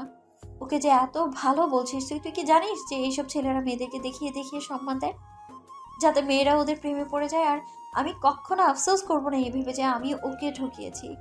আরে আমি তো ওর মতো ছেলে আমার চারপাশে সবসময় ঘুরে বেড়ায়। ওর মতো ছোট লোকের প্রেমে পড়বো আমি? লিজা, তুই বলতেও পারিস, এক এক সময় এক এক কথা বলিস তুই। ওর প্রেমে পড়া তো দূরে থাক, ওকে তো আমার মনেই থাকবে না। কত ছেলেকে এভাবে সাহায্য করলাম, শুধু ওকে একটু বেশিই করে ফেলেছি। তবে আমার কোনো সমস্যা হচ্ছে না বা খারাপও লাগছে না যে ওকে আমি কষ্ট দিয়েছি। আচ্ছা এখন চল, ক্লাসের সময় হয়ে গেছে, ক্লাসে চল সবাই। তারপর তানহা আর ওর বান্ধবীরা মিলে ক্লাসে চলে যায়, কিন্তু গিয়ে দেখে ক্লাসে এখনও স্যার আসে না। রাজ আর মাহফুজ একা বসে আছে। আরে তানহা দেখ, মাহফুজ আর রাজ ক্লাসে একা বসে আছে। ক্লাসে তো কাউকে দেখি না। শয়তানি একটা হাসি দেয়। বুঝলি রে লিজা, এটাই হলো কাটা ঘায়ে নুনের ছিটা দেওয়ার আসল সময়। এখন ছোট লোকটার সাথে ভালো করে মজা নেওয়া যাবে। চল ওকে কিছু কথা শুনিয়ে আসি। রাজের সাথে গল্প করছে, হঠাৎ করে দেখি তানহা আর ওর বান্ধবীরা আসছে। তখন মাথা নিচু করে রাখলাম। আমি জানি তানহা এসে এখন আমাকে রাখানোর জন্য কিছু কথা বলবে। এ রাজ, তানহা আসছে, দেখ ওর সাথে কোনো প্রকার কথা বলবি না, শুধু চুপ করে থাকবে। দরকার হলে ওর সাথে আমি কথা বলবো। হাসতে হাসতে মাহফুজের কাছে চলে আসে। কিরে ছোট লোক, এখানে বসে কি গল্প করছিস রে? ওহো বুঝেছি, ছ্যাঁকা খেয়ে সেই দুঃখগুলো ওই বান্ধবীটার সাথে শেয়ার করছিস না। কিন্তু কি জানিস, তোর জন্য না আমার কোনো রকম মায়া কাজ করছে না। শুধুমাত্র তোর জন্য বাবা আমায় থাপ্পড় মেরেছিল, সাথে অনেকগুলো কথাও শুনিয়েছিল আমায়। যাই হোক, সেটা বাদ দিলাম। এতদিন ধরে তো আমার টাকা দিয়ে আমোদ ফুর্তি করেছিস। যাক, একদিক থেকে তো ভালোই হয়েছে। নিজের বাবার টাকায় তো আর জীবনে খেতে পারবি না, আমার বাবার টাকায় না হয় খেয়ে নিয়েছিস। তো এখন কি রাজের টাকার খাওয়ার চিন্তা করছিস নাকি? রাজ রাগের চোটে ওর চোখ দুটো লাল হয়ে গেছে। আমি ইশারায় ওকে ঠান্ডা থাকতে বললাম, আচ্ছা তানহা, আপনার কি সারাদিনে আর কোনো কাজ নেই নাকি একটাই কাজ, যে আমাকে বিভিন্ন কথা বলে রাখানো? কিন্তু একটা কথা শুনে রাখুন, আপনি মনে করে থাকেন যে আমি আপনার কাছ থেকে ধোঁকা খাওয়ার পর একেবারে এলোমেলো হয়ে গেছে, তাহলে আপনি ভুল ভাবছেন। কারণ আমি এখন কোনো প্রকার ডিপ্রেশনে নেই, আমি সম্পূর্ণ খুশি আছি। আর হ্যাঁ, আপনার প্রতি আমার কোনো ইন্টারেস্ট নেই। যা ছিল সেগুলো ঘৃণার সাগরে ভাসছে। কারণ আপনি একজনের মন ভেঙে দিয়েছেন। কারোর ক্ষতি করলে তখন মাফ চাইলে পরবর্তীতে আবার মানিয়ে নেওয়া যায়, কিন্তু কারোর মন ভাঙলে সেটা এত সহজে জোড়া লাগানো যায় না। আপনি তো একজন প্রতারক যে মানুষের মন নিয়ে খেলা করে। আপনি এখন এখান থেকে আসতে পারেন। আমি আপনার কোনো কথা এখন শুনতে চাচ্ছি না। আমার কথাগুলো শেষ হতেই ক্লাসে স্যার চলে আসে। রাগী দৃষ্টিতে, তুই আমাকে অনেক জ্ঞান দিয়েছিস এত সময় ধরে, এখন ক্লাসে স্যার চলে আসছে, নয়তো আমিও তোকে কিছু জ্ঞান দান করতাম। ছোট লোক কোথাকার। এলিজা চল গিয়ে বসি। মনে মনে হাসলাম, ওরে তানহা, তুমি তো এখন আমাকে চেনোই নে। যখন তোমার সামনে আর আসবো না তখন তুমি বুঝবে যে কি হারিয়েছ। এখন এসে বাদ দিয়ে আমাকে যখন সামনে দেখবে না তখন আমাকে পাপার জন্য আফসোস করবে। ভালোবাসার নাটক করলেও তো আমার সাথে এখন তো সময় কাটিয়েছ, সে কথাগুলো মনে পড়বে তোমার। তারপর ক্লাসের দিকে মনোযোগ দিলাম। স্যার ক্লাসে এসে পরীক্ষার তারিখটা বলে দিলেন। তোমরা সবাই শোনো, আগামী 2 সপ্তাহ পরে তোমাদের পরীক্ষা। সবাই ভালো করে প্রস্তুতি নিবে, কারণ এই পরীক্ষা তোমাদের ফাইনাল পরীক্ষা। পরীক্ষাতেই তোমাদের মধ্য থেকে সেরা স্টুডেন্টদের বাছাই করা হবে। আর সামনের সপ্তাহে কলেজে অনেক বড় একটা অনুষ্ঠানের আয়োজন করা হয়েছে, আর এতে আমাদের তানহার বাবাকে প্রধান অতিথি হিসাবে নিয়ে আসছি। তোমরা সবাই প্রস্তুতি নিয়ে নাও। অনুষ্ঠানটা সকাল 10টা থেকে শুরু হবে আর রাত 10টায় শেষ হবে। তারপর স্যার কিছু গুরুত্বপূর্ণ নোট দিয়ে চলে গেলেন। ক্লাস থেকে বের হয়ে রাজের সাথে আড্ডায় বসে আছে, তখনই তানহা আমাদের সামনে আসলো। কিরে রাজ, তোর একটা বোন আছে, তো এই খ্যাতটার সাথে কি বিয়ে দেওয়ার চিন্তা করছিস নাকি? বাহ, বলতেই হবে, খুব ভালো চয়েস আছে তোর। তানহা, তুমি কিন্তু এবার তোমার সীমা অতিক্রম করে ফেলছো। মুখ সামলে কথা বলো কিন্তু। তাহলে কি করবি তুই? হ্যাঁ, এবার আর চুপ থাকতে পারলাম না। ওই তানহা, আপনি কি মাথার সব তার ছিঁড়ে গেছে নাকি? বেহুদা আমাদের সাথে গায়ে পড়ে ঝগড়া করতে আসছেন কেন? আপনার কি লজ্জা বলতে কিছু নেই নাকি? সব লজ্জার জন্য পানি দিয়ে গুলিয়ে খেয়ে ফেলেছেন। আপনি এখান থেকে জানতো? এই রাজ, তুই চলে আয়, যত সব পাগলের আড্ডাখানা। তানহা তখন একটা কথা বলবে, কিন্তু তানহাকে সুযোগ না দিয়ে রাজকে নিয়ে চলে আসলাম। এদিকে রাগে গজগজ করতে লাগলো। কি, আমাকে ওই খ্যাতটা পাগল বললো, মাথার তার ছেঁড়া বললো? ওরে তো আমি আবার উচিত শিক্ষা দিয়ে ছাড়বো একদম। রাজকে বাসায় পাঠিয়ে দিয়ে নিজের বাসায় চলে আসলাম। ফ্রেশ হয়ে খাবার খেয়ে নিলাম, তখনই ফোনটা বেজে উঠল। হ্যাঁ বলো, কি খবর? স্যার, আমাদের টিম সব কিছুর খোঁজ নিয়ে নিয়েছে। ড্রাগস সাপ্লায়ার ড্রাগন ওই কলেজ থেকে ড্রাগস পাচার করবে, আর সেটা করবে সামনের সপ্তাহে। আপনি নিশ্চয়ই জানেন যে আগামী সপ্তাহে একটা অনুষ্ঠান আছে আপনার কলেজে। ওখান থেকেই একটা ট্রাকের সাথে ড্রাগগুলো নিয়ে যাওয়া হবে। আর ড্রাগন তো কলেজের প্রিন্সিপালের সাথে আগেই হাত করে রেখেছিল, তাই কলেজ থেকে ড্রাগন সমস্ত ড্রাগস নিয়ে বের হবে। আর ড্রাগন তার রূপটা পাল্টে নেবে যাতে ওকে কেউ না চিনতে পারে। ড্রাগনের ছবি আমরা পেয়ে গেছি, আপনাকে মেসেজ করে দিছি। আপনি ড্রাগনকে ধরতে পারবেন স্যার, এটা আমাদের বিশ্বাস। আর সাথে হাতে নাতে ওই কলেজের প্রিন্সিপালকেও ধরবেন। আমরা ঠিক সময়ে আমাদের টিম নিয়ে কলেজে পৌঁছে যাব। তারপর ফোনটা কেটে দিল। ছেলেটার সাথে কথা বলে তো মনটা খুশিতে নেচে উঠল। আরেকটা মিশনও আমার জয়ের কাছে আছে। আমি হলাম ইউজিসি বা Bangladesh underground commando head of the department. এই ড্রাগনকে অনেকদিন ধরেই পুলিশ ধরার চেষ্টা করছিল, কিন্তু সফল হয়নি, তাই আমাকে দায়িত্ব দেওয়া হয়। আগেই খবর ছিল যে কলেজে কিছু একটা করবে ড্রাগন, তাই তুই কলেজে অ্যাডমিশন নিয়েছিলাম। আগামী সপ্তাহে পুরো কলেজে আমার আসল পরিচয় জানবে, আর তানহা আমার আসল পরিচয় জেনে নিশ্চয়ই আবার আমার কাছে আসতে চাইবে। কিন্তু সেটা তো আমি হতে দিব না, কারণ তানহা ভালোবাসার মর্ম বুঝে না। তানহা শুধু বুঝে কার কত টাকা। এখন শুধু অপেক্ষা আগামী সপ্তাহে কলেজের অনুষ্ঠানটার। ছেলেটার সাথে কথা বলে তো মনটা খুশিতে নেচে উঠল। আরেকটা মিশনও আমার জয়ের কাছে আছে। আমি হলাম ইউজিসি বা Bangladesh underground commando head of the department. এই ড্রাগনকে অনেকদিন ধরেই পুলিশ ধরার চেষ্টা করছিল, কিন্তু সফল হয়নি, তাই আমাকে দায়িত্ব দেওয়া হয়। আগেই খবর ছিল যে কলেজে কিছু একটা করবে ড্রাগন, তাই তুই কলেজে অ্যাডমিশন নিয়েছিলাম। আগামী সপ্তাহে পুরো কলেজে আমার আসল পরিচয় জানবে, আর তানহা আমার আসল পরিচয় জেনে নিশ্চয়ই আবার আমার কাছে আসতে চাইবে। কিন্তু সেটা তো আমি হতে দিব না, কারণ তানহা ভালোবাসার মর্ম বুঝে না। তানহা শুধু বুঝে কার কত টাকা। এখন শুধু অপেক্ষা আগামী সপ্তাহে কলেজের অনুষ্ঠানটার। তারপর রাতে খেয়ে দিয়ে ঘুমিয়ে পড়লাম। পরদিন সকালে উঠে কলেজে চলে গেলাম। বেশ ভালো লাগছে, কারণ একজন কমান্ডোর জীবনে একটা মিশনের সফলতা অনেক বড় উপহার বয়ে আনে, যা আমার জীবনের প্রায় প্রত্যেকবার এসেছে। কিন্তু বিশেষ করে এই মিশনের সফলতা, এসব চিন্তা করতে করতে কলেজে প্রবেশ করলাম। আর তখনই তানহার সামনে চলে আসলো। কিরে খ্যাত, তোর তো দেখছি লজ্জা বলতে কিচ্ছু নাই। তোকে এত অপমান করি, তারপরেও তুই বেহার মতো কলেজে আসিস। নির্লজ্জ না হলে কি কেউ এমন করে নাকি? আচ্ছা তানহা, আপনি কি চান বলুন তো? আপনি তো আরেকটা বেহায়া। দেখছেন যে আমি আপনার সাথে কথা বলতে চাই না, তারপরে সে নির্লজ্জের মতোই বারবার গায়ে পড়ে কথা বলতে আসেন। আর হ্যাঁ, আমার সাথে আপনি কথা বলেন কি জন্য? আপনার স্ট্যাটাস আমার স্ট্যাটাস তো এক না। আপনি কত বড় ঘরের সন্তান, আর আমি তো গাইয়া খ্যাত। অবশ্য খ্যাত আমাকে বলে না, আপনি আমাকে খ্যাত বললেন। আপনার রুচিবোধ আছে বলতে হবে। আর হ্যাঁ, একটা ভালো খবর আছে আপনার জন্য। আমি পরের সপ্তাহে এই কলেজ থেকে চলে যাচ্ছি, এই অনুষ্ঠানটার পরে। আর আপনাকে এই খ্যাতটার মুখ দেখতে হবে না। আরে এটা তো আমার জন্য খুশির খবর, কারণ তোর মতো খ্যাত আমাদের কলেজে আর দরকার নেই। কেন যে তোকে এই কলেজে অ্যাডমিশন দিল সেটাই বুঝলাম না আমি। তুই তো আমাদের কলেজে মান সম্মান ডুবিয়ে দিবি রে। দিন দিন তোর মতো খ্যাতগুলো এসে আমাদের কলেজটা ডুবিয়ে দিয়ে যাচ্ছে। তানহার কথা শুনে মুচকে হাসলাম। মেয়েটা আসলে পাগল। মেয়েটা অনেক অহংকারী বটে, তবে মনটা অনেক ভালো। কাউকে একবার ভালোবেসে ফেললে সে মানুষটার জন্য সব কিছু করতে পারবে। তারপর কোনো কথা না বলে সেখান থেকে চলে আসলাম। তখন রাজ কলেজে আসলো, ওর সাথে বসে কিছুক্ষণ আড্ডা দিলাম। আচ্ছা রাজ, আমি একটা সিদ্ধান্ত নিয়েছি। তুই আবার হঠাৎ করে কি সিদ্ধান্ত নিলি ভাই? শোন রাজ, আমাকে তো তানহা দেখতে পারে না, আর সামনে আমাদের পরীক্ষা, তাই একটু প্রস্তুতি নিতে হবে। আর আমি কলেজে আসলে তানহা প্রতিদিন আমায় অপমান করবে, তাই আমি আগামী এক সপ্তাহ কলেজ আসবো না। একেবারে অনুষ্ঠানের দিন আসবো, তারপরও মাঝে একদিন আসতে পারি। তুই যা ভালো মনে করিস মাহফুজ, তোর সিদ্ধান্ত তোর, এটাতে আমার কিছু বলার নাই। আমি জানি তানহা তোকে অনেক অপমান করে, আমার সামনে তো তোকে অপমান করে, তখন তো মনে হয় থাপ্পড় দিয়ে ওর দাঁত সব কয়টা ফেলে দিই।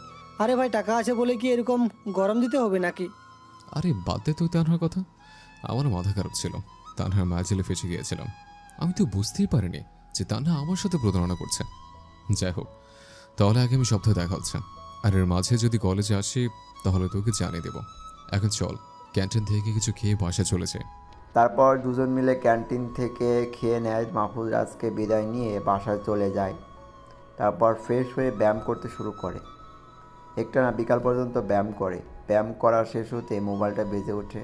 মাহফুজ কল রিসিভ করে। হ্যাঁ আম্মু, কেমন আছো তোমরা? হ্যাঁ রে বাবা, আমরা সবাই অনেক ভালো আছি। তো তুই সারাদিন তো বিজি থাকিস, তাই ফোন দিই না। বেশ কয়েকদিন পর আজকে তোর কথা খুব মনে পড়ছিল, তাই ফোন দিলাম। আরে আম্মু খুব ভালো করেছে ফোন দিয়ে, নাহলে আমিই তোমাকে ফোন করতাম। তুমি কোনো চিন্তা করো না, আমার কাজ প্রায় শেষ হয়ে গেছে। আগামী সপ্তাহে আমি বাসায় চলে আসতে পারবো। আমার এই মিশনটা শেষের দিকে। হ্যাঁ, সেটা আমরাও জানি, ওই জন্যই তো তোকে বিরক্ত করি না। তোর বোন তো মুখ ফুলিয়ে বসে থাকে, তুই আসলে বলে তোকে খুব মারবে, কারণ এতদিন তো ওকে ছাড়া কোথাও যাস নাই, তাই রেগে বসে আছে। এই রে, পেতনিটা সত্যি তাহলে রাগ করে আছে। আম্মু, আমি ওর সাথে কথা বলবো না। তুমি ওকে বলে দিও যে আগামী সপ্তাহে আমি বাসায় চলে যাব। এখন তাহলে রাখি, একেবারে বাসায় গিয়ে কথা বলবো। তারপর ফোনটা রেখে দিলাম। এভাবেই দিনটা ভালো মতো কেটে যায়। পরদিন সকালে কলেজে গিয়ে দেখে মাহফুজ আসে নাই। রাত শুধু একা বসে আছে। কিরে, মাহফুজ তো এত দেরি করে না কলেজে আসতে, তাহলে আজকে ওর হলোটা কি? তানহা রাজের কাছে গিয়ে দাঁড়ায়। কিরে রাজ, তোর ছোট লোক বন্ধুটা আজকে আসে নাই? তানার কথা শুনে সামনের দিকে তাকায়। তানাকে দেখেই অস্বস্তি লাগে, কারণ তানাকে রাজ দেখতে পারে না। আচ্ছা তানা, তোমার কি আর কোনো কাজ নাই বলো তো? এই শুধু মাহফুজের পেছনেই পড়ে আছো কেন?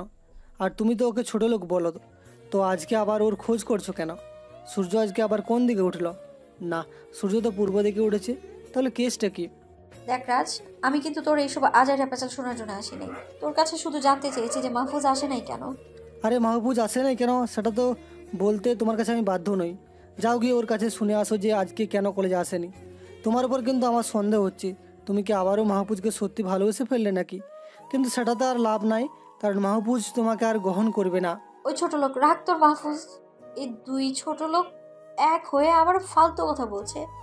আরে ওই খ্যাতটাকে আমি কেন, কোনো মেয়েই ভালোবাসবে না। আসছে আবার ভালোবাসার কাহিনী শোনাতে। আরে ওকে তো প্রত্যেকদিন ধোলাই করি, তো আজকে দেখলাম না তাই জিজ্ঞেস করতে আসলাম। তুই থাক এখানে, ছোট লোক কোথাকার, বলেই তানহা সেখান থেকে চলে গেল। তানার কাহিনী দেখে হেসে দিল। আসলে মাথায় তার সব তার ছিঁড়া আছে। হ্যাঁ, তবে মনটা অনেক ভালো, বিপরীতে দেমাগটা খুব বেশি। রাজের সাথে কথা বলে মুডটাই খারাপ হয়ে গেল। বলে কিনা আমি ছোট লোকটাকে ভালোবেসে ফেলেছি। আরে ওইটাকে কোনো মেয়েই পাত্তা দিবে না। তারপর ওর বান্ধবীদের সাথে বসে আড্ডা দিতে থাকে। এভাবে দিনটা কেটে যায়। পরের দিন তানহা কলেজে আসে, বাট আজকে মাহফুজকে দেখতে পায় না। তানহার মনে তো একটু খারাপ লাগা কাজ করছে। কিরে, খ্যাতটা কোথায় উধাও হয়ে গেল রে? কোনো সমস্যা হয়নি তো আবার? ধুর, আমি আবার ওকে নিয়ে ভাবছি কি জন্যে। আমার মাথাটাই মনে হয় খারাপ হয়ে গেছে। ওই ছোট লোকটাকে নিয়ে এত ভাবছি কেন আমি? ওকে তো আমি ভালোবাসি না, তবুও কেন বারবার ওর কথা মনে পড়ে যাচ্ছে আমার। আবার কলেজের চারপাশে একবার চোখ ঘুরিয়ে দেখে না, কোথাও নেই মাহফুজ। তানহা এমনভাবে চারিদিকে তাকাচ্ছে, তখনই লিজা এসে হাজির হয়।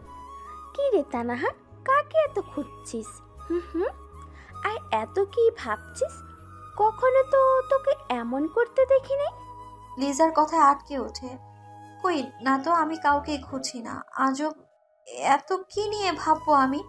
আমার কি কিছুর চিন্তা আছে নাকি যে সেটা নিয়ে ভাববো আমি? কিছু একটা নিয়ে তো ভাবছিস, সেটা আমি শিওর। তবে আমি কিছুটা আভাস পাচ্ছি। এই 2 দিন দেখেতেছি যে মাহফুজ কলেজে আসে নাই, আর তুইও এই 2 দিন কি নিয়ে যেন চিন্তায় আছিস। শোন তানাহা, তুই যতই মাহফুজকে অপমান করিস না কেন, যতই ভালোবাসার নাটক করছিস না কেন, বাট ওর সাথে কাটানো একান্ত সময়গুলো তোর এখন মনে পড়ছে, তাই না? মাহফুজকে এখন তুই অনেক মিস করছিস, সেটা আমি খুব ভালো করেই বুঝতে পারছি। তাই বলি কি, মাহফুজকে আপন করে নে, দেখবি সুখী হবি। এই লিজা, তোর কি মাথাটা আসলেই খারাপ হয়ে গেছে? আরে লিজা, আমি ওই খ্যাতটাকে কখনো ভালোবাসিনি, আর বাসবো না। তুই কি মনে করেছিস ওই একান্ত সময়গুলো মনে পড়ছে আমার? আরে কখনো না। আর আমি ওই ছোট লোকটাকে 2 চোখে দেখতে পারি না। সেটা দেখাই যাবে সময় হলে। আমি শিওর যে তুই একদিন তোর এই ভুলটা বুঝতে পারবি আর মাহফুজকে আপন করতে চাইবি, কিন্তু তখন আর সেটা হবে না। ঠিক আছে, এখন এই বিষয় বাদ দে, চল ক্লাসে যাই। তারপর দুজন মিলে ক্লাসের দিকে রওনা দেয়। এদিকে মাহফুজ সমস্ত রকম প্রিপারেশন নেয় মিশনটার জন্য। এই 2 দিন বেশ ভালোভাবে কেটেছে, বাকি দিনগুলো ভালোভাবে কাটতে থাকে। আরও 2টো দিন মাহফুজের কেটে যায়, কিন্তু ওপর দিকে তানহার মনে কেমন যেন খারাপ লাগা কাজ করছে। কিছু যেন একটা হারিয়ে ফেলেছে। সে সবসময় কিছু একটা নিয়ে ভাবতে থাকে, কিন্তু সে বুঝতে পারছে না যে কি হয়েছে তার। 5 দিন পর মাহফুজ কলেজে যায়, তারপর রাজের সাথে আড্ডা দিতে থাকে। তানহা কলেজে এসে দেখতে পায় যে মাহফুজ এসেছে। মনে অজান্তে মুখ দিয়ে আনন্দে হাসি বেরিয়ে যায়। তানহা বুঝতে পারে না যে মাহফুজকে দেখে তার এমন ভালো লাগা কাজ করছে কেন। তানহা সেখানে বেশি সময় দাঁড়িয়ে না থেকে চলে যায়। মাহফুজ আর রাজ এসে গল্প করতে থাকে। জানিস মাহফুজ, তানা সেদিন তোর কথা জিজ্ঞাসা করছিল, কিন্তু বুঝলাম না হঠাৎ করে তোর কথা জিজ্ঞাসা করছিল কেন। এই ভাই, এসব বাদ দে তো তুই, এখন আড্ডাতে। আর কিছুক্ষণ আড্ডা দিয়ে কলেজ থেকে চলে গেলাম। দেখতে দেখতে অনুষ্ঠানের দিনটা চলে আসলো। আমিও পুরো রেডি হয়ে কলেজে চলে গেলাম। কলেজে ঢুকে দেখি অনেক বড় আয়োজন করেছে। কলেজের সামনে একটা মঞ্চ বসানো হয়েছে আর সবার জন্য চেয়ার দেওয়া হয়েছে। আমি রাজকে নিয়ে শেষের চেয়ারে বসে গেলাম। রাজ একটু অবাক হলো, কারণ সবাই সামনে বসতে চায় আর আমি ইচ্ছে করে পিছনে বসলাম। আমি রাজকে ইশারা দিয়ে বললাম যে পরে বুঝিয়ে বলবো। ঠিক 10টার সময় অনুষ্ঠান শুরু হলো। প্রধান অতিথি হিসেবে তানহার বাবা আসলো, সাথে তানহাও ওর বাবার সাথে আসলো। কিন্তু প্রিন্সিপালকে কোথাও দেখতে পাচ্ছি না। নেমু খান আমি মনে হয় ড্রাগের ডিল করতে ব্যস্ত। একটু ওয়েট করো মশাই, আজকে তোমার সব প্ল্যান শেষ। পাশে তাকিয়ে দেখে আমার পুরো টিম ছদ্মবেশে আসছে।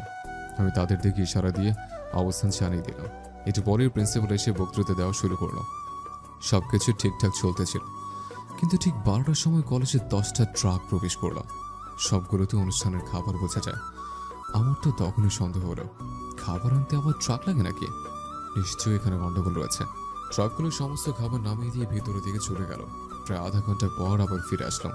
তখনই খটকা লাগলো, কারণ ট্রাকের তো চলে যাওয়ার কথা। ভিতরে কি এতক্ষণ কি করলো? তখনই দেখি একটা লোক প্রিন্সিপালের সাথে হাত মিলিয়ে মঞ্চ থেকে নেমে এসে ট্রাকে উঠে গেল। প্রথম দেখাতে চিনে ফেললাম, আরে এটা তো ড্রাগন, ছদ্মবেশ নিয়ে আসছে। তখনই চেয়ার থেকে উঠে গেলাম আর জোরে চিৎকার দিয়ে কমান্ড দিলাম, ইউজিসি টিম, এখনই আমাদের সময় দেশের সব থেকে বড় ড্রাগ স্মাগলারকে ধরার। সো কলেজের চারপাশটা সবাই ঘিরে ফেলো, যাতে ড্রাগন পালাতে না পারে। বলার সাথে সাথে সবাই কমান্ডার পোশাক বের করে ফেললো। আমি আমার খ্যাত মার্কা পোশাক খুলে ফেললাম। পেছন থেকে একজন এসে আমার গায়ে নীল কালারের কোট পরে দিল, সাথে সেফটি জ্যাকেট। আমার কমান্ড শুনে পুরো কলেজ হা করে তাকিয়ে আছে আমার দিকে। কেউ কিছু বুঝতে পারছে না। রাজা আমার দিকে হা করে তাকিয়ে আছে, আর কমান্ডো টিম পুরো কলেজকে ঘিরে ফেলেছে। আমি মঞ্চে গিয়ে মগটা হাতে নিলাম। হ্যালো লেডিস অ্যান্ড জেন্টলম্যান, আপনাদের সবার দৃষ্টি আকর্ষণ করছে, আমি আপনাদের কলেজে একটা গোপনে মিশন এসেছিলাম। আমার পুরো নাম মাহফুজ মাহমুদ। আমি একজন underground commando, head of the department. আমাদের কাছে খবর ছিল যে এইখানে কলেজ থেকে ড্রাগ পাচার করা হবে। বাংলাদেশের সব থেকে বড় ড্রাগ স্মাগলার হলো ড্রাগন, আর এই কাজটার সাথে যুক্ত আছে এই কলেজের প্রিন্সিপাল সাহেব। তিনি ড্রাগ স্মাগলারদের সাথে জড়িত একজন শিক্ষক হয়ে দেশবিরোধী কাজ করছেন তিনি, তাই তাকে অ্যারেস্ট করা হলো। আরও হয়েছে ট্রাকের মধ্যে ড্রাগন বসে আছে। সো আমার মিশন আজকে এখানে কমপ্লিট। এটা আমার জীবনের সব থেকে বড় সৌভাগ্য যে দেশবিরোধী কোনো শয়তানকে দেখতে পেরেছে। আমার কথা শুনে সবাই হাঁ করে তাকিয়ে আছে। পুরো কলেজ যেন নিস্তব্ধ হয়ে গেছে। Commander team, arrest hour principal. তিনি ড্রাগ স্মাগলারদের সাথে জড়িত একজন শিক্ষক হয়ে দেশবিরোধী কাজ করছেন তিনি, তাই তাকে অ্যারেস্ট করা হলো। আর ওই যে ট্রাকের মধ্যে ড্রাগন বসে আছে, সো আমার মিশন আজকে এখানে কমপ্লিট হলো। এটা আমার জীবনের সব থেকে বড় সৌভাগ্য যে দেশবিরোধী কোনো শয়তানকে দেখতে পেরেছে। আমার কথা শুনে সবাই হাঁ করে তাকিয়ে আছে। পুরো কলেজ যেন নিস্তব্ধ হয়ে গেছে। Commander team, arrest hour principal. Mahfuz order দেওয়ার সাথে সাথে কয়েকজন মিলে প্রিন্সিপালকে অ্যারেস্ট করে নেয়। এসব থেকে ড্রাগন পালিয়ে যাওয়ার চেষ্টা করে, কিন্তু মাহফুজ দৌড়ে গিয়ে ড্রাগনকে ধরে ফেলে। ড্রাগনকে ধরেই মারতে থাকলাম। কি রে ড্রাগনের বাচ্চা, তুই আরও ড্রাগ পাচার করবি না? আরে একমাত্র তোদের জন্য আমাদের দেশটা শত্রুদের নাগালে চলে যাচ্ছে। তুই তো ড্রাগ নয়, আমাদের দেশটাকে বিক্রি করে দেওয়ার প্ল্যান করছিলি। কিন্তু আমাদের মতো দেশপ্রেমিক যারা এখনও বেঁচে আছে, তারা থাকতে তোদের মতো কোলাঙ্গাররা কিছুই করতে পারবে না। তারপর আবার টিমের হাতে ড্রাগনকেও দিয়ে দিলাম। এতক্ষণে মনে পড়লো কলেজের অনুষ্ঠানের কথা। সবাই তো খুব আগ্রহ নিয়ে বসেছিল অনুষ্ঠানটার জন্য। এখন আমাকেই সেই আনন্দটা আবার ফিরে নিয়ে আসতে হবে। দৌড়ে গিয়ে মঞ্চে উঠে মঞ্চে হাতে নিলাম। প্রিয় অতিথিরা, আমি আসলে দুঃখিত, কারণ আপনাদের অনুষ্ঠানটা আমার জন্য বিগড়ে গেল। কিন্তু কি করব বলুন? দেশের এরকম শত্রুকে তো আর ছেড়ে দিতে পারে না, এটা আমার দায়িত্ব। কথাটা শেষ করতে পুরো কলেজ হাততালির শব্দে মুখরিত হয়ে গেল। তারপর আস্তে আস্তে অনুষ্ঠানটা শুরু হলো। সবাই তো খুব খুশি।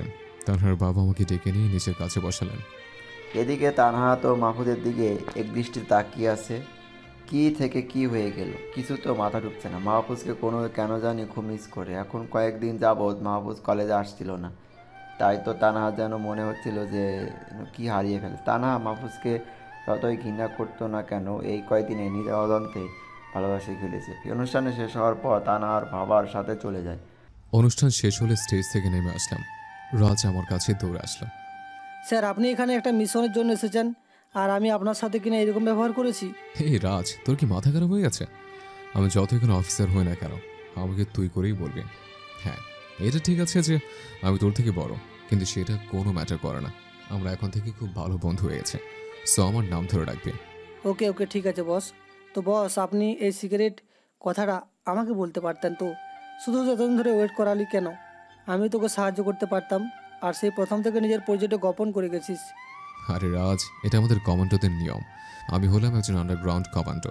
নিজেদের পরিচয় সম্পূর্ণ গোপন করে মিশনে নামতে হয়, আর মিশন শেষ না করা পর্যন্ত আড়ালেই থাকে। এখানে এসে তো তুই আমার সাথে প্রথম বন্ধুত্বের হাত বাড়িয়ে দিলে। জানিস, তখন আমি খুব খুশি হয়েছিলাম, কারণ কোনো খ্যাত মানুষের কেউ বন্ধু হয় না। আমি পরীক্ষার আগের দিন পর্যন্ত এখানেই থাকবো, তারপর চলে যাব। ততদিন পর্যন্ত তোর সাথে পুরো এলাকাটা ঘুরে বেড়াবো। আচ্ছা, এখন চল, তোকে বাড়িতে পৌঁছে দিয়ে আসে। তারপর মাহফুজ আর রাজ মিলে বেরিয়ে পড়ে। নিজের বাবার সাথে বাড়িতে চলে যায়, তারপর রুমে গিয়ে বিছানায় বসে পড়ে। কিছুতেই মাথায় ঢুকছে না মাহফুজকে খ্যাত ছোট লোকটা বলে এত অপমান করলাম ওকে, কি না কি ভাবছিলাম, আর কি বের হলো ওর পরিচয়। তানহা কিছুই বুঝতে পারছে না, তাই বাবার কাছে চলে যায়। গিয়ে দেখে বাবা রুমেই বসে আছে। আচ্ছা বাবা, তোমার কাছে আমি একটা কথা জিজ্ঞেস করবো? হ্যাঁ মা, কি জানতে চাস বল। বাবা, মাহফুজ তো একটা খ্যাত আর ছোট লোক, ওকে তো আমি পছন্দ করতাম না, সবসময় ওকে অপমান করতাম আমি, কিন্তু আজকে তো কিছু বুঝতে পারলাম না। আর সেদিন ওই ছোট লোকটার জন্য আমি থাপ্পড় পর্যন্ত মারলে তুমি আমায়। এই তা না, তুই কাকে খ্যাত বলছিস? তুই কি শুনতে পাস নাই যে মাহফুজ কি বলল তখন? আরে মাহফুজ হলো একজন আন্ডারগ্রাউন্ড কমান্ডো, এখানে এই মিশনে এসেছিল। আমার কাছে আগেই একটা ফোন এসেছিল যে এখানে মাহফুজ আসবে, ওর সমস্ত দায়িত্ব যেন আমি নিই। কিন্তু দুর্ভাগ্যবশত ওকে আমি চিনতাম না। পরে যখন তোর কথা মতো কলেজে ওকে অ্যারেস্ট করতে গেলাম, তখন আমার ফোনে একটা ফোন এসেছিল। আর ফোনের ওপাশে কে ছিল জানিস? আমাদের দেশের প্রধানমন্ত্রী কমান্ডোর প্রধান, যে কিনা এই মিশনটা নিয়ে কাজ করছিল। আমাকে বলল যদি এমপির দায়িত্বটা হারাতে না চাও তাহলে এই ছেলেটাকে ছেড়ে দাও। আর আমার কাছে মাহফুজের পরিচয় বলে দিল। তখনই আমার অবস্থা খারাপ হয়ে গিয়েছিল, আর তোর উপর খুব রাগ হয়েছিল, তাই তো চড়টা মেরেছিলাম। বাবা, তুমি কি বলছো এসব? বাবার কথা শুনে যেন তানার পায়ের নিচে থেকে মাটি সরে যায়, কপালে ঘাম জমতে শুরু করে। আবার এক কথা শুনে বড় বড় চাক্কা খেতে থাকে। কিন্তু বাবা, আমি যে অনেক বড় ভুল করে ফেলেছি। সেদিন তো কলেজে মাহফুজ কোনো দোষ করছিল না, আমি ওকে বিরক্ত করছিলাম। তারপর তোমাকে মিথ্যে বলে পুলিশ আনি আমি। কিন্তু তুমি যখন ওর জন্য আমায় চড় মারলে তখন আমার খুব রাগ হয়ে গিয়েছিল। আমি অহংকারে ফেটে পড়েছিলাম আর প্রতিজ্ঞা করেছিলাম যে ওকে আমি শাস্তি দিব। তাই পরে ওর সাথে প্রেমের নাটক করা শুরু করি আর ওকে আমার মোহে আবদ্ধ করে ওর জীবন থেকে সরে যাই। আমি অনেকগুলো ভুল করেছি আর অন্যায় করেছি। আগে ওকে দেখতে পারতাম না, কিন্তু এখন নিজের অজান্তে ওকে ভালোবেসে ফেলেছি। কিন্তু মাহফুজ কি এখন আমায় মেনে নিবে? ওর মনটা তো আমি ভেঙে দিয়েছি। সেটা আমি জানি না রে তানহা, তবে একটা বিষয় জানি, মাহফুজ খুব ভালো ছেলে, সব্বার সাথে খুব ভালো করে মিশে যেতে পারে, সবাইকে খুব ভালো সম্মান দেয়। এই যুগে এরকম ছেলে আরেকটা মেলে না সহজেই। আর তুই তো ওর মনটাই ভেঙে দিয়েছিস, কারণ মন ভাঙলে সহজে সেটা জোড়া লাগে না। হ্যাঁ, যদি পারিস তাহলে পায়ে ধরে ক্ষমা চাইবি, এখানে আমার কিচ্ছু বলার নেই। বাবা, আমি জানি যে মাহফুজ আমায় মেনে নেবে না, কারণ এখন মাহফুজও আমায় অবহেলা করে চলে। আমি ওকে ছাড়া বাঁচতে পারবো না বাবা। বলে রুমে চলে যায়, বিছানায় শুয়ে কাঁদতে থাকে। কি করলাম এটা আমি? মাহফুজ এত বড় একজন মানুষ হয়ে কখনো নিজে অহংকার দেখালো না। ইচ্ছে করলেই তো আমার থেকে প্রতিশোধ নিতে পারতো, কিন্তু সেটা মাহফুজ করে নাই, বরং মাথা নিচু করে আমার সব রকম অপমান সহ্য করে গিয়েছে। এখন আমি মাহফুজকে ছাড়া বাঁচতে পারবো না। মনের অজান্তে ওকে ভালোবেসে ফেলেছি আমি, এখন ওকে ছাড়া শূন্যতা বিরাজ করছে আমার। বলেই কাঁদতে থাকে, একসময় ঘুমিয়ে যায়। এদিকে মাহফুজ বাসায় গিয়ে ল্যাপটপ অন করে তারপর নেট পাওয়ার মাম্মুকে ফোন করে। এই আম্মু, কেমন আছো তোমরা? সত্যি তোমাদের সাথে অনেকদিন পর কথা হচ্ছে। আরে আমরা তো অনেক ভালো আছি। তো তোর মিশনের কি অবস্থা? আম্মু, এটা তো অনেক বড় খুশির একটা ব্যাপার, কারণ আজকে আমার মিশনটা কমপ্লিট হয়েছে। কিন্তু আমি ভাবতে পারছি না যে কলেজের প্রিন্সিপাল এই ড্রাগ স্মাগলিংয়ের মতো জঘন্য অপরাধ করছে। শিক্ষকরা যদি এগুলো করতে পারে তাহলে দেশের অবকাঠামো কোন জায়গায় গিয়ে দাঁড়াবে? কি বলছিস কি তুই? একজন কলেজের টিচার হয়ে এই অন্যায় কাজ করেছে? ওকে তো ফাঁসির দড়িতে ঝোলানো উচিত। আরে আম্মু, ড্রাগনকে অ্যারেস্ট করে ফেলেছে, যেখানে সমস্ত নাটের গুঁড়ো, সমস্ত ড্রাগ তো ওর হাত দিয়ে পাচার হয়। ওটাকে আমি ধরে ফেলেছি। আর হ্যাঁ, বাসায় আগামী সপ্তাহে চলে আসছে। কোনো টেনশন করো না, এখন ফোনটা রাখি, পরে কথা বলবো। তারপর ফোনটা কেটে দিয়ে ঘুমিয়ে পড়লাম। পরদিন সকালে উঠে কলেজে চলে গেলাম, কিন্তু আজকে কোনো ক্লাস করার জন্য না, আজকে সবার সাথে পরিচিত হওয়ার জন্য। কলেজে গিয়ে দেখি রাজ আমার আগে এসে আছে। ওকে দেখে খুব খুশি হলাম। তারপর ওর পাশে গিয়ে বসে আড্ডা দিতে লাগলাম। কলেজের ছেলেমেয়েরা এসে আমার সাথে পরিচিত হয়ে গেল, সবার সাথেই হাত মেলালাম। এখন একটা বিষয় মনে হলো, যখন নিজের পরিচয়টা দিইনি তখন কেউ কথা বলতেও আসেনি, কিন্তু এখন আমার পরিচয় জেনে সবাই কাছে চলে আসলো আর সম্মান জানাচ্ছে। কি আজব দুনিয়া। রাজ আর মাহফুজ বসে গল্প করতে লাগলো আর হাসাহাসি করতে লাগলো। এদিক টানা কলেজে এসে দেখলো যে মাহফুজ বসে আছে। টানা মুচকি এসে দিল। মাহফুজ কাছে এসে পড়ল। কেমন আছো মাহফুজ? তানহার এরকম আচরণ দেখে অবাক হয়ে গেলাম। কি হলো তানহা, তুমি এরকম গায়ের সাথে মিশে বসলে কেন? আরে তুমি তো আমার বয়ফ্রেন্ড, দুজন দুজনকে খুব ভালোবাসি। তো তুমি কেন এমন করছো? তুমিও তো আমায় অনেক ভালোবাসো। এই, তোমার কি মাথা খারাপ হয়ে গেছে নাকি? কই থেকে সে গায়ের সাথে মিশে বসছো? আবার অধিকার কাটাচ্ছ? তোমার জন্য আমার মনে এখন কোনো জায়গা নেই। তুমি আমার আগে থেকেই মন ভেঙে দিয়ে বসে আছো। মাহফুজ, আমি তোমায় খুব ভালোবাসি, বিশ্বাস করো। তোমাকে ছাড়া বাঁচতে পারবো না আমি। আমিও তোমাকে দেখতে পারতাম না। এইসব করেছিলাম প্রতিশোধ নেওয়ার জন্যে, কিন্তু এখন তোমাকে ছাড়া কোনো কিছুই চিন্তা করতে পারছি না। প্লিজ আমায় একটা শেষ সুযোগ দাও। সেটাও সম্ভব নয়। তোমার উপর থেকেই সমস্ত বিশ্বাস উঠে গেছে আমার। তোমাকে এখন আমার একটু বিশ্বাস হয় না। তুমি আমার মনটা কেড়ে নিয়ে কাচের মতো ভেঙে ফেলেছ। এখন আমার থেকে সরে যাও। তখনই পায়ে পড়ে যায়। মাহফুজ, আমি তোমায় খুব ভালোবাসি, আর আমি তোমায় ছাড়া বাঁচতে পারবো না। তোমাকে নিজের অজান্তেই ভালোবেসে ফেলেছি আমি। প্লিজ আমায় ফিরিয়ে দিও না, বলেই কাঁদতে থাকে। নিচের পাটা ছাড়িয়ে নিয়ে রাজের সাথে চলে আসলাম, কারণ এসব কাহিনী দেখার সময় আমার নেই। এসব অনেক দেখেছে। আমাকে আবার নতুন করে ফাঁদে ফেলানোর চেষ্টা করছে, কিন্তু আমি তো সেই সুযোগ আর দিব না। রাজকে নিয়ে নদীর তীরে চলে আসলাম। তারপর দুজন বসে পড়লাম। আচ্ছা রাজ, মানুষ কি পৃথিবীতে নিজের স্বার্থ ছাড়া কিছু বোঝে না? আমি যখন সাধারণভাবে ছিলাম তখন আমাকে কোনো পাত্তাই দেয়নি, কত কিছু বলে অপমান করেছে। এখন জেনে আমার পরিচয় জেনেছে, তখনই আমার কাছে ভালোবাসার দাবি নিয়ে চলে এসেছে। মাহফুজ রে, দুনিয়াটা বড়ই অদ্ভুত। নিজের স্বার্থ ফুরিয়ে গেলে সে ছেড়ে চলে যাবে।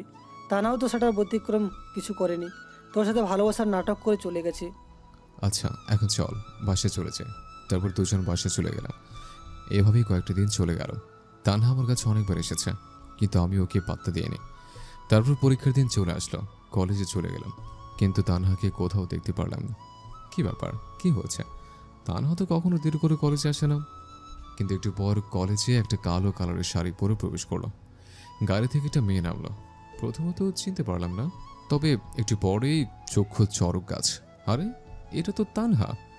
নিজের শরীরের এই কি অবস্থা করেছে? চোখের নিচে কালো দাগ পড়ে আছে, শরীরটা যেন শুকনো কাঠ হয়ে আছে।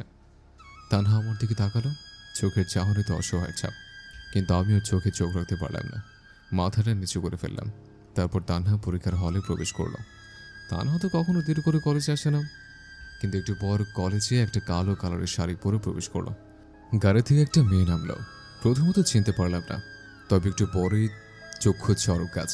আরে এটা তো তানহা। নিচের শরীরের এই কি অবস্থা করেছে? চোখের নিচে কালো দাগ পড়ে আছে, শরীরটা যেন শুকনো কাঠ হয়ে আছে। তানহা আমার দিকে একবার তাকালো, চোখের চাহনিতে অসহায়ের ছাপ, কিন্তু আমি ওর চোখে চোখ রাখতে পারলাম না। মাথাটা নিচু করে ফেললাম। তারপর তানহা পরীক্ষার হলে প্রবেশ করলো। তারপর রাজকে পরীক্ষার হলে চলে যেতে বললাম। পরীক্ষাটা হয়ে গেলে রেজাল্টের পর চলে যাব বাড়িতে। সে কয়েকদিন এখানেই রাজের সাথে থাকবো। শিক্ষকরা আমাকে নিয়ে গেস্ট রুমে বসালেন। তারপর সমস্ত খাবারের আয়োজন করলো। আমি শুধু অবাক হয়ে তাকিয়ে থাকলাম, কারণ আমার মোটেও ক্ষুধা নেই। এসব কি এখন আমি খেতে পারবো নাকি? আরে স্যার, আপনারা কি করছেন এগুলো? আমি তো এসব কিছু খেতে পারবো না, পেট একদম ভর্তি হয়ে আছে। আরে আপনি কি বলছেন এগুলো? আমরা তো সামান্য কিছুর আয়োজন করেছি, বেশি কিছু করতে পারি নাই। প্লিজ, আপনারা আমাকে নিজের ছেলে মতো ভাববেন। আমি আপনাদের চেয়ে অনেক ছোট। আমি অফিসার হতে পারি, কিন্তু আপনাদের থেকে সম্মানিত না। আমি এখন এতগুলো খাবার কেমনে খাবো তাই বলেন। কিন্তু কোনো কিছু বলেই শিক্ষকদের থামানো গেল না, জোর করে আমাকে খাইয়ে দিল। তারপর আমার সাথে বসে গল্প করতে থাকলো। পরীক্ষা শেষ হয়ে গেলে রাজের সাথে ক্যাম্পাসে এসে দাঁড়ালাম। তখনই তান্হা পরীক্ষা শেষ করে বাইরে বের হয়ে আসলাম। চেহারা অনেক খারাপ হয়ে আছে, নিজের শরীরের প্রতি মনে হয় কোনো যত্ন নেয় না। হঠাৎ দেখি আমার দিকে আসছে, আমার সামনে এসে দাঁড়ানো। মাহফুজ, আমি তোমায় একটা কথা বলতে চাই, প্লিজ না করো না। হ্যাঁ, কি বলবেন তাড়াতাড়ি বলেন। তবে হ্যাঁ, ওই প্রেমের নাটক আর আমার কাছে করতে আসবেন না। আমি মিশনটা শেষ করার আগে আপনার মিথ্যে প্রেমের মোহতে ভেসে গিয়েছিলাম, কিন্তু আপনি সেই ভুলটা নিজ থেকে ভেঙে দিলেন। আমি তো আপনাকে খুব ভালোবেসেছিলাম, আপনাকে ছাড়া কোনো কিছু চিন্তাই করতে পারতাম না। তবে কেন আমার এই সরল মনটা নিয়ে খেলা করলেন আপনি? আর নিচের চেহারার এটা কি হাল করেছেন? যত্ন নাকি একদম বলে গেছেন?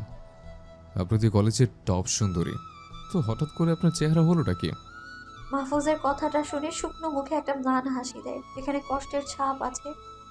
আচ্ছা মাহফুজ, তুমিই তো বলো, আমি যার জন্য নিজেকে সাজিয়ে রাখবো, যার জন্য নিজের শরীরের যত্ন নিব, সেই যদি আমার কাছে না থাকে তাহলে কার জন্য এইসব করব? হ্যাঁ, এটা ঠিক বলেছো যে আমি সবসময় নিজেকে নিয়ে ব্যস্ত থাকতাম, কিন্তু এখন তো তোমার একটু ভালোবাসা পাওয়ার জন্য ব্যস্ত থাকি, তাই আর নিজের শরীরের যত্ন নেওয়া হয় না।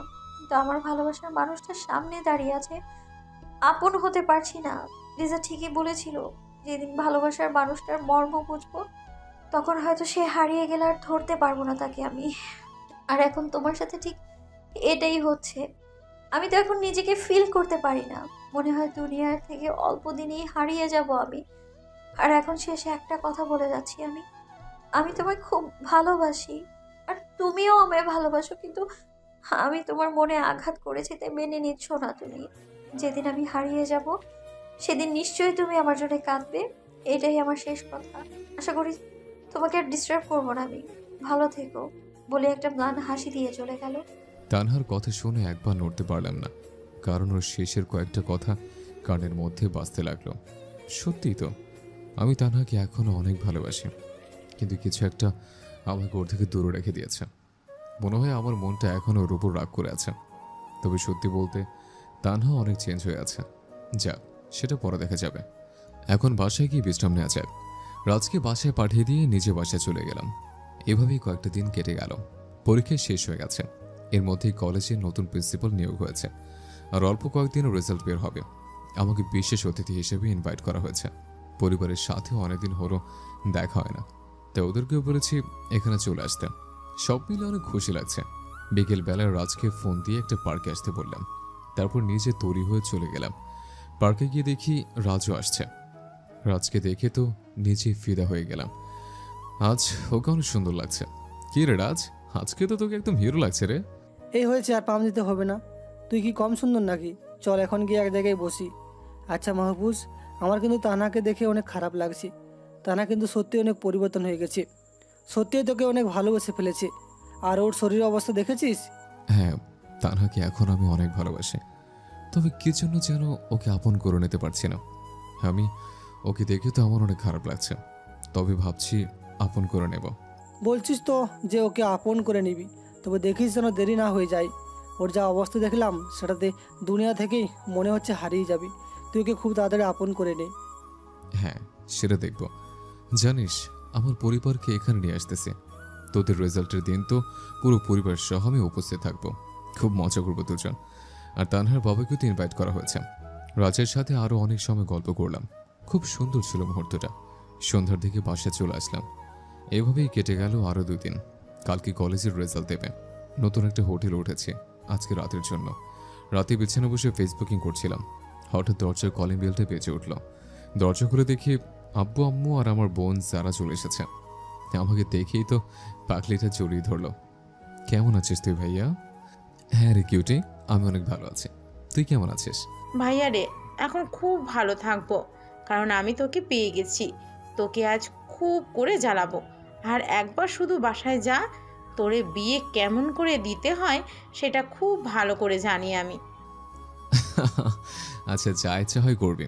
দেখ তো, বাবা মাকে বাইরে দাঁড় করিয়ে দিয়ে রাখছি আমরা। বাবা মা, তোমরা ভিতরে আসো। আমার বোনটাকে পেয়ে তোমাদের কথা একদম ভুলেই গিয়েছিলাম। তারপর সবাই ভিতরে নিয়ে আসলাম। আরে ভাইয়া, হোটেলটা তো আমার খুব পছন্দ হয়েছে, এটাই কিনে ফেল, তাহলে আর আমার থাকার জন্য কষ্ট করতে হবে না। আরে পাগলি, আমাদের বাড়িটা তো খুব সুন্দর করে করেছে। তাছাড়া প্রত্যেকটা রুম তোর মন মতো করে। তারপরে যদি বলিস তাহলে আরো ভালো করে সাজিয়ে দেব। না রে ভাইয়া, আমার এত কিছু লাগবে না, যা দিয়েছি সেটাই আমার জন্য অনেক কিছু, আমার আর কিছুরই প্রয়োজন নাই। এখন চল তো সবাই মিলে গল্প করি। তারপর সবাইকে নিয়ে গল্প করতে থাকলাম। আমাকে অনেকদিন পর কাছে পেয়ে গল্পের জন্য থামতে চাইছে না। অনেক সময় পর্যন্ত গল্প করে রাতের খাবার খেয়ে নিলাম। তারপর সবাই ঘুমিয়ে গেলাম। সকালবেলায় সবাইকে নিয়ে কলেজের উদ্দেশ্যে বেরিয়ে পড়লাম। রাজকে ফোন করে দিলাম যেন তাড়াতাড়ি আসে। তারপর কলেজে পৌঁছে দেখে অনেক বড় আয়োজন করেছে। 2টা চেয়ার দেখলাম, বিশেষ করে সাজিয়ে রেখেছে। নিশ্চয়ই আমার আর তানহার বাবার জন্য। কলেজে এতক্ষণে প্রায় সবাই চলে এসেছে। শিক্ষকরা আমাকে দেখে স্টেজে নিয়ে গেলেন, আর আমার পরিবারকে সামনে চেয়ারে বসানো হলো। একটু পরেই কলেজ গেট দিয়ে কয়েকটি গাড়ি প্রবেশ করলো। গাড়ি থেকে তানহার বাবা বেরিয়ে আসলো, সাথে তানহাও আছে। শিক্ষকরা গিয়ে তানহার বাবাকে স্টেজে নিয়ে আসলেন। তানহা গিয়ে স্টুডেন্ট চেয়ারে বসলো। তারপর প্রিন্সিপাল মাউথ হাতে নিয়ে নিলেন। আজ আমাদের কলেজে একটা অনুষ্ঠানের আয়োজন করা হয়েছে, যেখানে সমস্ত স্টুডেন্টদের মেধা যাচাই করা হবে। ইতিমধ্যে আমাদের কলেজে একটা দুর্ঘটনা ঘটে গিয়েছে, যে কারণে আমরা সব শিক্ষকগণ লজ্জিত। আমার আগের প্রিন্সিপাল সাহেব ড্রাগ স্মাগলিংয়ের সাথে জড়িত ছিলেন, যেটা কেউ কোনো শিক্ষকের কাছে থেকে আশা করে না। তবে আজকে এখানে 2 জন সম্মানিত ব্যক্তি বসে আছেন। একজন দেশের সবথেকে বড় বিজনেসম্যান আনোয়ার সাহেব, আর অপরজন হলেন underground commando head of the department Mahfuz Mahmud. Mahfuz তো একজন দেশের সেবক। আমরা তাকে অন্তর দিয়ে সম্মান করি, কারণ সে একজন বড় অপরাধী ড্রাগনকেও অ্যারেস্ট করেছে। আমি আর কথা বাড়াবো না, আমি ছাড়াও অনেকে কথা বলবে। এ বলে মাউথটা রেখে দেয়। আমাকে বক্তব্য দেওয়ার জন্য বলা হয়। তারপর কিছু কথা বললাম, সবাইকে উদ্দেশ্য করে বলা। কথা বলে শেষ করে বসলাম। তখন আনোয়ার সাহেব নিজের হাতটা আমার দিকে বাড়িয়ে দিলেন। হ্যান্ডশেক করে নিলাম। আনোয়ার সাহেব সবকিছুতে আমাকে সাহায্য করতে চেয়েছিলেন, কিন্তু আমার সাহায্য নেওয়ার প্রয়োজন হয়নি। তারপর আনোয়ার সাহেবের সাথে কিছুক্ষণ আলাপ করলাম। কয়েকজন মিলে বক্তব্য দিলেন। সবশেষে তানহার বাবা বক্তব্য দিলেন, কারণ তিনি প্রধান অতিথি। অনেক গুরুত্বপূর্ণ কথা বললেন। তারপর আবার প্রিন্সিপাল সাহেব মাউথটা হাতে নিলেন। ডিয়ার স্টুডেন্টস, তোমরা সবাই মনকে প্রস্তুত করো, কারণ এখন তোমাদের রেজাল্ট দেওয়া হবে, আর প্রথম থেকে 3য় স্থান অধিকারকারীদের পুরস্কার দেওয়া হবে। তারপর প্রিন্সিপাল নাম ঘোষণা করতে লাগলেন। প্রথম হয়েছে আমার বন্ধু রাজ। আমি তো অনেক খুশি, আর এই পুরস্কারটা আমার হাত থেকে নিল রাজ। রাজ তো অনেক খুশি। এভাবে সবার নাম ঘোষণা করা হলো, কিন্তু সবাই অবাক হয়ে গেল যখন তানহার নাম সবার শেষে পাওয়া গেল, যেখানে তানহা সবসময় প্রথম হতো, আর সে এখন সবার পেছনে। ইতিমধ্যে সবার মাঝে গানাঘোষা শুরু হয়ে গেছে। আমি মাউথ নিয়ে সবাইকে শান্ত করলাম। অনুষ্ঠানটা ভালোভাবে হয়ে গেল। আমাদের জন্য বিশেষ খাবারের ব্যবস্থা করেছে শিক্ষকরা, তাই খেতে চলে গেলাম। খাওয়ার সময় তানহা আমার দিকে বারবার তাকালো। সে করুণ দৃষ্টিতে তাকাচ্ছিল, কিন্তু ওর চোখে চোখ রাখতে আমি পারছিলাম না। এই বিষয়টা আমার বোন সারার চোখকে এড়াতে পারে না। কিরে ভাইয়া, মেয়েটা তোর দিকে এইভাবে তাকাচ্ছে কেন? দেখে তো মনে হচ্ছে মেয়েটা কাঁদছে। তোর সাথে কি কিছু হয়েছে নাকি? জারার কাছে কিছু বলতে চাইছিলাম না, কিন্তু জোর করে সবকিছু শুনে নিল। আমার ভাবিটা তো দেখতে মাশাআল্লাহ, কিন্তু আচরণটা এমন ছিল ভাবতে পারছি না। আরে আমার চেহারাও তো অনেক ভালো, তাই বলে কারো মন নিয়ে খেলতে হবে নাকি? যাই হোক, জারাকে শান্ত করলাম। খাওয়া শেষে বাইরে বের হয়ে আসলাম। তানহা হঠাৎ করে এসে আমার পায়ে পড়ে গেল। মাহফুজ, আমি তোমায় অনেক ভালোবাসি, প্লিজ আমায় ফিরিয়ে দিও না। তুমি যদি আমায় গ্রহণ না করো তাহলে আমি মরে যাব। আমি তোমায় ছাড়া থাকতে পারছি না মাহফুজ। বুকের ভেতরটা শূন্য হয়ে গেছে আমার। তোমাকে নিয়েই সবসময় ভাবি আমি। তোমায় ভুলতে পারছি না, প্লিজ আমায় ফিরিয়ে দিও না। এই তানহা, তোমার কি মাথা খারাপ হয়ে গেছে নাকি? আমার পাছর বলছে, এটা কিন্তু বেশি বাড়াবাড়ি হয়ে যাচ্ছে। না, আমি হাল ছাড়বো না। তুমি ভালোবাসি না বলে আমি ছাড়বো না। ধুর, আমার অনেক রাগ হয়ে গেল। অন্তত পাটা তো ছাড়বে। পায়ে ছটকে মেরে ছাড়িয়ে নিলাম। তুমি কি আমি ভালোবাসতে পারবো না? এখন এখান থেকে যেতে পারো। কাঁদতে কাঁদতে চলে গেল। আমিও রাজের সাথে দেখা করে আমার পরিবারকে নিয়ে বাসায় চলে আসলাম।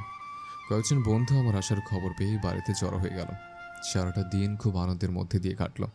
ক্লান্ত হয়ে রাতের খাবার খেয়ে ঘুমিয়ে পড়লাম। সকালে ফোনের শব্দে ঘুম ভাঙল। রাজ ফোন করেছে। হ্যাঁ রাজ, বল কি হয়েছে? দোস্ত, তানা সুইসাইড করার চেষ্টা করেছিল। তুই তাড়াতাড়ি সিটি হাসপাতালে চলে আয়। তানার অবস্থা অনেক খারাপ, যে কোনো সময় কিছু একটা হয়ে যেতে পারে। রাজের কথা শুনে তো পায়ের নিচ থেকে মাটি সরে গেল। তানহা, তুমি এরকম কি জন্য করলে? আমি যে তোমাকে প্রচন্ড পরিমাণে ভালোবাসি। তোমার উপর তো শুধু আমার অভিমান ছিল, আমার অভিমানটা ভাঙাতে পারলে না। তুমি এরকম কেন করলে? চোখের পানি মুছে শার্টটা গায়ে দিয়ে গাড়ি নিয়ে বেরিয়ে পড়লাম। চোখ দিয়ে অঝরে পানি পড়ছে। গাড়িটা ঝড়ের গতিতে চালাতে লাগলাম। একটু পরেই হসপিটালে পৌঁছে গেলাম। দেখি তানহার বাবা মা কেবিনের বাইরে বসে আছে। রাজ আর লিজা একপাশে দাঁড়িয়ে আছে। তানহার বাবা আমাকে দেখে দৌড়ে আসলো। মাহফুজ বাবা, রাজ আমাকে তোমাদের ব্যাপারে সব কিছু বলেছি। দেখো না, আমার পাগলিটা তোমাকে পাবে না বলে কি পাগলামো করেছে। আমি জানি যে তোমাকে তানহা অত্যাচার করেছি, কিন্তু এটাও সত্য যে তানহা তোমাকে খুব ভালোবাসে। সেটার প্রমাণ আমরা নিজেরা। প্লিজ আমার মেয়েটাকে বাঁচিয়ে নাও। আঙ্কেল, আপনি কোনো চিন্তা করবেন না, আমি সবকিছু দেখছি। একটু পর অপারেশন রুম থেকে ডক্টর বের হলেন। দৌড়ে গেলাম। ডক্টর, রোগীর কি অবস্থা? আপনাদের চিন্তার কোনো কারণ নাই, রোগী বিপদসীমার বাইরে আছে। যদি সময় মতো না নিয়ে আসতো তাহলে কিছু একটা হয়ে যেত। যাই হোক, এখন আপনারা দেখা করতে পারেন রোগীর সাথে। আমি বাদী সবাই কেবিনে চলে গেল। একটু পর আঙ্কেলটা বেরিয়ে আসলেন। মাহফুজ বাবা, তানহা তোমাকে ভিতরে ডাকছি। ভিতরে চলে গেলাম। তানহা বেরিয়ে শুয়ে আছে। আমাকে দেখে মুখটা ঘুরিয়ে নিল। আমি গিয়ে ওর পাশে বসলাম। তানহা, আমি সরি, আর কখনো এমন হবে না। একদম চুপচাপ, কোনো উত্তর নেই। তানহা, আই এম সরি, আমাকে মাফ করে দাও। কোনো কথা নেই। পাশের থেকে একটা সিরিঞ্জ নিয়ে হাতে ধরলাম। তানহা, তুমি যদি এখন কথা না বলো তাহলে এটা আমার হাতে ঢুকিয়ে দেব। এবার মাহফুজের দিকে মাথা ঘুরে তাকায়। ওটা হাত থেকে ফেলে দাও বলছি, নাহলে কিন্তু খুব খারাপ হয়ে যাবে বলে দিলাম। হাতে সিরিঞ্জটা ফেলে দিলাম। তানহা, আমাকে মাফ করে দাও, আমি সত্যি তোমাকে ভালোবাসি। একবার তো আমার অভিমানটা ভাঙাতে পারতে নাকি? তোমার কিছু হয়ে গেলে নিজেকে কিভাবে ক্ষমা করতাম আমি? বলো, আমাকে মাফ করে দিয়েছো। মাফ করতে পারি একটা শর্তে, আমায় বিয়ে করতে হবে আর এখন কিস করতে হবে। ওই প্রথম শর্তে মানতে পারবো, কিন্তু দ্বিতীয়টা এখন না, সেটা বিয়ের পর। তোমাকে এখন কিস করতেই হবে, না হলে এমন অবস্থা করবো যে ভাবতেও পারবে না। বলেই মাহফুজের মাথাটা টান দিয়ে ঠোঁটজোড়া নিজের দখলে নিয়ে নিল। এই পাঠকরা, এখন এখানে কি করছেন? যান বাকি না এখান থেকে। আমার মধ্যে লজ্জা করে না। যান, বিয়েতে আসবেন সবাই, আর নিজেরা বিয়ে করে মজা নেবেন। বাকিটা ইতিহাস হয়ে থাকবে, সবাই ইতিহাস থেকে পড়ে নেবেন।